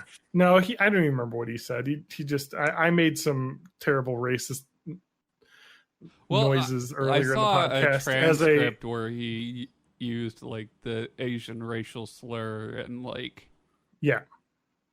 He said it about 1 million times. I said what famously Rosie O'Donnell said during The View, or was that? I think it was her. Oh, that was a different time, though, because it was the 90s when it was okay to be racist. What did Rosie O'Donnell say? She said what I said. I'm not going to say it again because what I said was bad. I've already blocked it out. It's okay. I remember... wait, fuck. I remember Roseanne said, "I thought the bitch was white." That was a fun time. She deserved to be canceled. Roseanne, the problem with Roseanne is that she's not all there, and yeah, and at some point, at what point are we making fun of someone who has a mental problem? Right, yeah. So it's this is another thing where I think we were talking about this earlier with the predatory behavior of social media. Roseanne is someone who probably needs more help than exposure to a fucking audience on social media. And they talk about how her kids were constantly stealing her phone away from her so she wouldn't go online. Right, yeah. And would change her password. Yeah, so yeah, she deserves to be canceled for what she said, but you gotta think that at this point she should just not be on social media for her own mental health. Yeah. I think that most people shouldn't be on social media for their own public health. I mean, that's literally why I'm not on social media. So I like Instagram because I just look at pretty pictures and I don't read anything. Instagram is pretty good. Instagram is quietly really bad because it's kind of a real classist. Well, it's Facebook. Your data is being used for the same shit that Facebook data is being used for because it's the same company. Yeah. But in terms of the classist stuff, that just depends on what kind of stuff you're following. Yeah. I'm interested in pictures of old electronics and shit. Yeah. I think the thing I don't like about Instagram is that it is particularly for young women and young men, really bad body issue stuff. Yeah. It's really you know, the Instagram influencers are these women who are impossibly, you know, thin and beautiful because they have the money and means to hire trainers and dietitians to, you know, do this. And everyone who's on Instagram is trying to emulate them. And it's just, there's also a lot of like anti-vax and like fake dieting pills and shit like that are sponsors of, because like to be an actual sponsor and get your ads on TV, you don't have to not be a fake company, but people are going to find out real quick that you're peddling shit. But like, if someone has fans and you say, all right, tell your fans to buy my thing, we'll give you this much money. Yeah. Then like, well, it's like hearing something from a friend versus from a commercial. You're always going to trust your friend more than the commercial. So it's like, it's banking off of that. Like, well, if we get the people they follow to say it directly to them, then they're more likely to fall for our like fake diet pills that they'll probably die from or something. Yeah, it's definitely not the worst out of all of them, though. Yeah, Instagram is much more focused on, and they're doing concrete things to try and make their service better. Because I know they're testing on removing likes. Yeah, so, I am on the Fediverse, but it's one of those things where it's like really, really early, maybe Friendster or just like.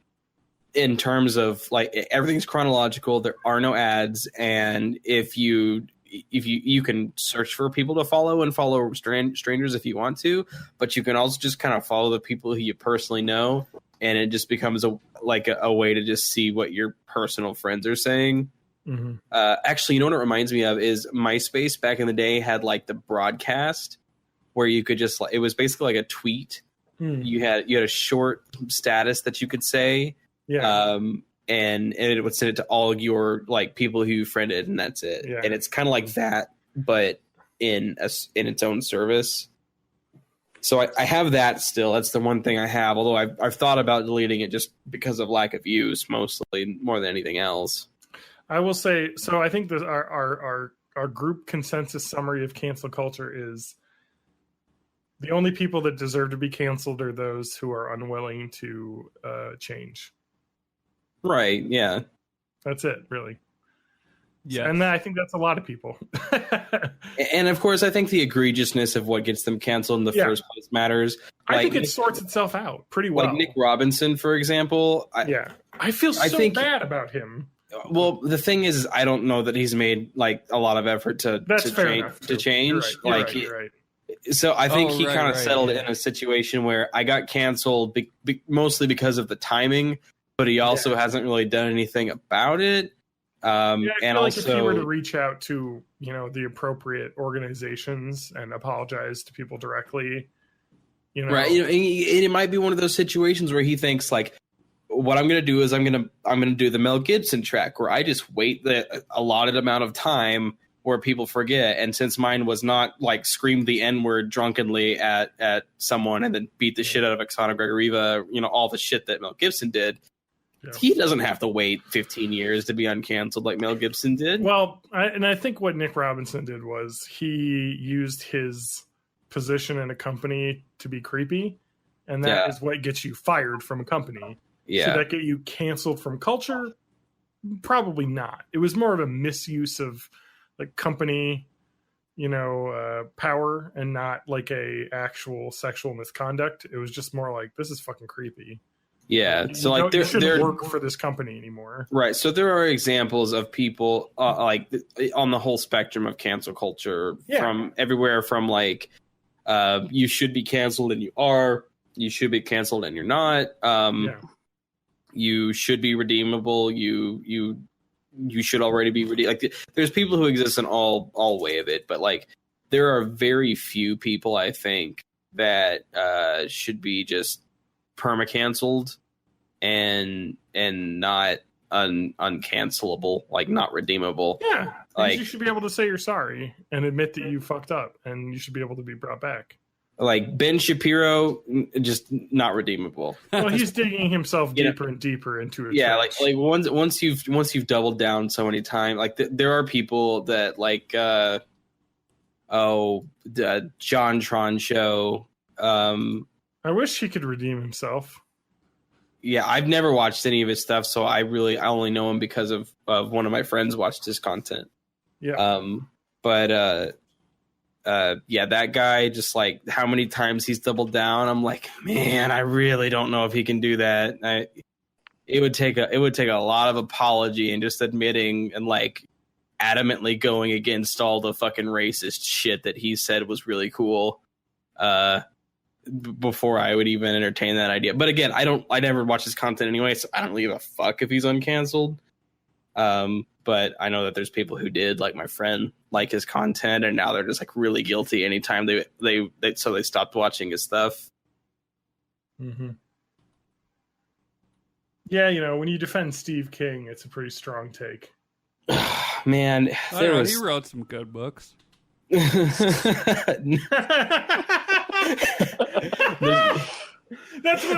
what happened, guys. Is that he's just like I like The Shining. Doctor Sleep's coming out soon, and they made a sequel to it. Oh, I really thought it was up for him. I'm so excited about the It sequel, but not excited enough to have seen it already. and here's the problem I have with JonTron. So, in November 2017, he appeared on the H3H3 podcast and spoke further about his statement, stating that he should not have gone into the subject he went into without any prior preparation, and elaborating he did not hold any racist views, while he also stated he wished people could talk about these things without witch hunting each other. Despite this, he declined to retract his statements. Yeah.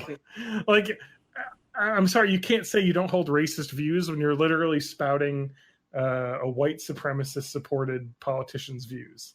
You can't say I'm not racist, but I'm going to agree with this racist shit. No, there was egregious stuff, and it's like this, and we talked about earlier the people who like have like the lawyer thing, like never admit fault. Like the first thing you do is to retract anything people say is racist, unless it's like your policy. Like Steve King's not going to retract it, but the first thing you do is you walk stuff. Like even Trump knows this, right? When he said there's good people on both sides. The first thing he did was, well, not all of the right-wing people are there for, some of them are just defending the Confederate statue. Like, even he knows, and he's the fucking worst about it, too. Like, even he knows that, like, if it's not your policy, your outward policy, at least, you walk it back as much as you can. Over the course of the 1.25 hour appearance, he also commented that he had seen statistics that wealthy blacks commit crimes more than poor whites. Yeah, no, that was definitely one of the talking points. As well as asking whether or not the colonization of Africa by European countries was a good thing. That's a yikes for me, dog. Yeah, I mean, this could be easily resolved with him just pulling out a, hey, I'm 24 and that was really dumb and I was uninformed and I totally am the opposite now. He's like 31. No, but I mean, this was like 3 years ago, but he's not. He's like 2 or 3 years younger than I am, but he's like 30. So I don't know. But anyway, you could say that. You could say, I didn't know much about this subject. I spoke out of turn. I understand now what I said was bad. Yeah. I apologize. But he didn't. He just doubled down. So sorry. You know what I mean? Like, I'm not gonna. And then he got all that fucking YouTube subscriber influx from the alt-right, and he was like, oh, maybe I'll just keep doing this. Yeah. Well, that is a weird thing that happens. Like, he had his voice work pulled from ukulele though, so there's a certain like balance of shittiness that people can do and still be successful amongst other shitty people. Yeah. So, and he said he got his voice pulled from ukulele, but he didn't have his voice pulled from A Hat in Time. I think that The Hat in Time had already come out when he'd done this. Right. Well, I don't remember, but I remember that there like some alt-right stuff that I had seen whenever this was all going on and I was reading it was obviously the SJW ukulele game failed, who took him out, and then the Chad Hat in Time game kept him in, and it was good. Because he was actually the soul factor in both games. Well, yeah. He actually Hat in Time came out the same year. Picked a good year to. I like that JonTron was in like 2 indie games in 2017, and then now nobody wants to work with him. Yeah, so like in an alternate timeline, that would have been like his breakout year of like skyrocketing to more voice work and stuff. Yep. And then he fucked it up. Luckily, I've never said anything that can be used against me. He also does have a problem. Wait. Mostly criticized the shutdown of one of the most popular private servers in Australia. So he was definitely a WoW Classic guy. Yeah, I spent some time. So that's WoW where Classic. the Baron's chat's coming from. No, dude, he's in every server. All of the general chats and the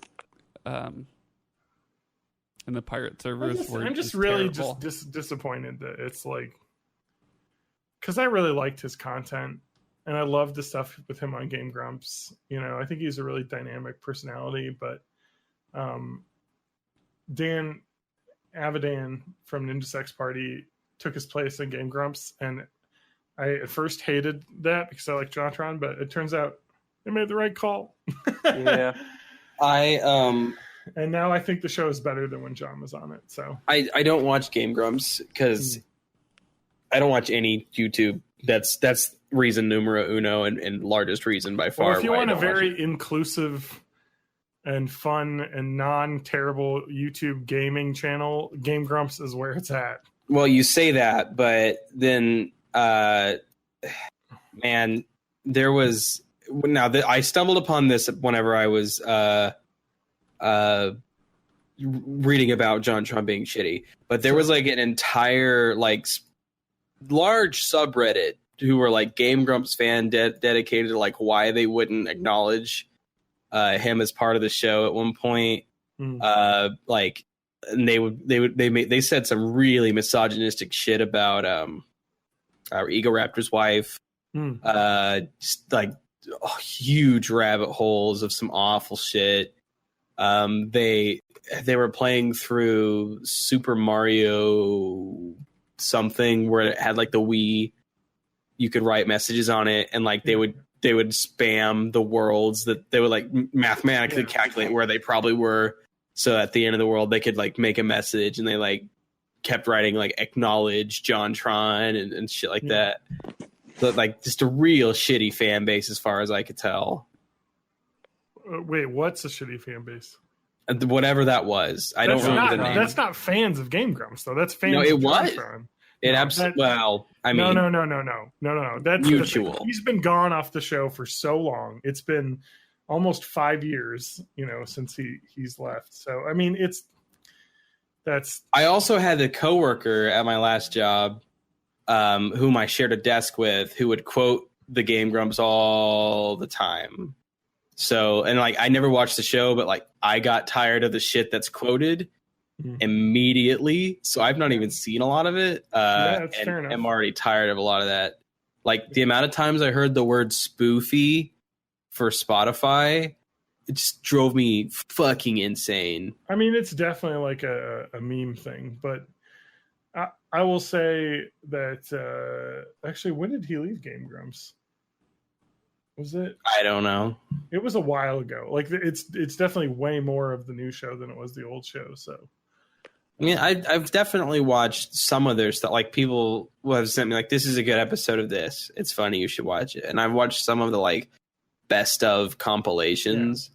Yeah. I mean, if it's not your thing, it's not your thing for sure. I'm just saying that in terms of YouTube gaming content, the Dan and now, one thing I will say about Dan is that I actually was subscribed to Ninja Sex Party in high school. Yeah. So in 2010, I believe, he's or like maybe 40, it was 11. So. Yeah. So they've been around for a while. Yeah. So like, but like, I remember they were like this weird band. I believe the song that made me subscribe was "If We Were Gay." Yeah. Or it was either that one or one of the other earlier ones. It's definitely something I would have been way into in high school, but the Ninja Sex Party kind of blew up when I was in I was in college. Yeah, so it would have been college because I was in high school. I was finishing high school at the time. Yeah. So I think it was just out of my radar. So I was into that, and then like they weren't even that popular. Like now, back in the 2010 era, you could be popular on YouTube and have like 10,000 subscribers, and that was like, whoa, holy shit, this guy's big on YouTube. This was before PewDiePie even had like 1 million subscribers, so like it was a different time back then. But I think they had like 3,000 or 4,000 subscribers or something. Yeah. Now, what I don't like, and this is probably the reason I have a grudge against Game Grumps, is that like I was subscribed to Ninja Sex Party, and like they kept making, and like their production quality went up after Dan became part of Game Grumps because there's just more money. But then like it slowly skewed into just like now Ninja Sex Party is Game Grumps jokes, and they have the Ross guy in there. And they do the Ross guy. I fucking Ross O'Donovan, Rubber Ross. That I knew is Newground stuff, but I've not watched any of his gaming stuff. And like now that's what I'm like. But they merged, and I'm like, but I didn't want to watch the gamers joke. I wanted to watch the stupid like the virgin sex party jokes. Well, I would say that. I don't know if you still listen to Ninja Sex Party, but they have definitely gone away from that, I would say. Like a lot of the new album is really good. I did get the cover album. That was so I want to say the Dragon Slayer stuff was when I stopped listening, but then I got the cover album. Yeah. Yeah, If We Were Gay. Look at that. Anyway, I will say that it's pretty great, and I have fully come around on the new Game Grumps with Dan Avidan because he seems like a really cool guy, and they're definitely not awful people. He's old as fuck, isn't he? He's like 40, yeah. Which Aaron Hansen is my age. He was born in 85, I think, or 84, something like that. So, man, Aaron Hansen is definitely someone, and probably all the Newgrounds people who have done some fucking racist shit. I know. How has he not been canceled? And there is a video, the Metal Gear Awesome 1, which is the thing I know him from, where he's got the crow on Vulcan Raven's head, and it's just him doing a racist black KFC voice. Yeah, well, he was more making fun of the Dumbo crow racism. And that's true, but I mean, he did not, at the very least, get a black person to play the crow. He was 21, It's like edgy shit. No, I understand. And he's also the type of person who probably would be like, yeah, that was bad. I apologize. Right, yeah. Which is the correct way to But answer. there are some of those people who, from Newgrounds, who have gone like kind of off the deep end into weird, bad stuff. Ugh, God, I know. I was so into that shit in high school. Newgrounds, like. Yeah. Mm-hmm. Yeah. Anyway. All right. Well, I think we got to end this episode because it's like 4 hours long now. So. Yes, it is. Probably cut out everything, just all of it. Yeah, I'll edit a lot, like edit out all the racist stuff that you said. I already have it written down for me to bleep that, so I'll make sure that gets done. I have this Ninja Sex Party song stuck in my head from last year, the Danny Don't You Know, where he sings. So I watched the video for that one actually, maybe a month and a half ago. Yeah. I love that song. Where he's singing to the younger version of himself. Yeah, that's actually a pretty good song. So, yeah. Anyway, Matt also shared Carpenter Brute song in our Discord, which you can find at theweednumber.com. That's actually a short film that's going to be a sequel to the Turbo Killer music video. Cool. I love Carpenter It's insane. Brute. So, like one of my faves now. So that looks really cool. I remember I watched it because it has Finn Wolfhard in it. It does, yes. Playing young Danny. So I think that part of it is that because he's been with Game Grumps and they've gotten really big, that now they just have more access to more famous people. So maybe it's changed a little bit. Finn Wolfhard's been on a couple episodes of Game Grumps specifically, too. Yes. So anyway, I am on the Hell website, twitter.com, John_Danger. Matt, what about you? I am not. You can find me on Instagram at Matt Hag Music or on YouTube or whatever. Or on Twitter at Matt Hag Music. Yeah, where my Instagram stuff gets auto-posted. Yeah. TJ? Oh, I'm also on the Hell website, twitter.com. That's at May of May 84. You can also Yep. find me on the Fediverse. It's at May of May at mastodon.cloud. I'm also on Twitch. It's twitch.tv/May of May. I want to get back into streaming, but I don't know if I want to stream World of Warcraft, but I kind of do. Do it. And then but you can find me at my address, which is at... Put in a big bleep here. Okay. Spanky, where can we find you? You can find me at SpankyWorks at cyber.space. If you want to follow me on the Fediverse, I might not follow you back just because I barely use the damn thing anymore. Other than that, you can always send smoke signals high up into the sky, and I'll be always looking out for those. But I don't know how to read them. I just kind of admire that they look kind of neat. Other than that, you can always find the episodes of the podcast that I'm in at theweednumber.com. You can catch the live streams at theweednumber.com/live. And yeah, that's my life right now. Matt, you're trying to solo the quest I want to do with you, so stop. The revenge one? Yeah, I have that too, but I haven't. Okay. Well, You don't have to stop, actually. I'm killing the mob right now, so... I know you are.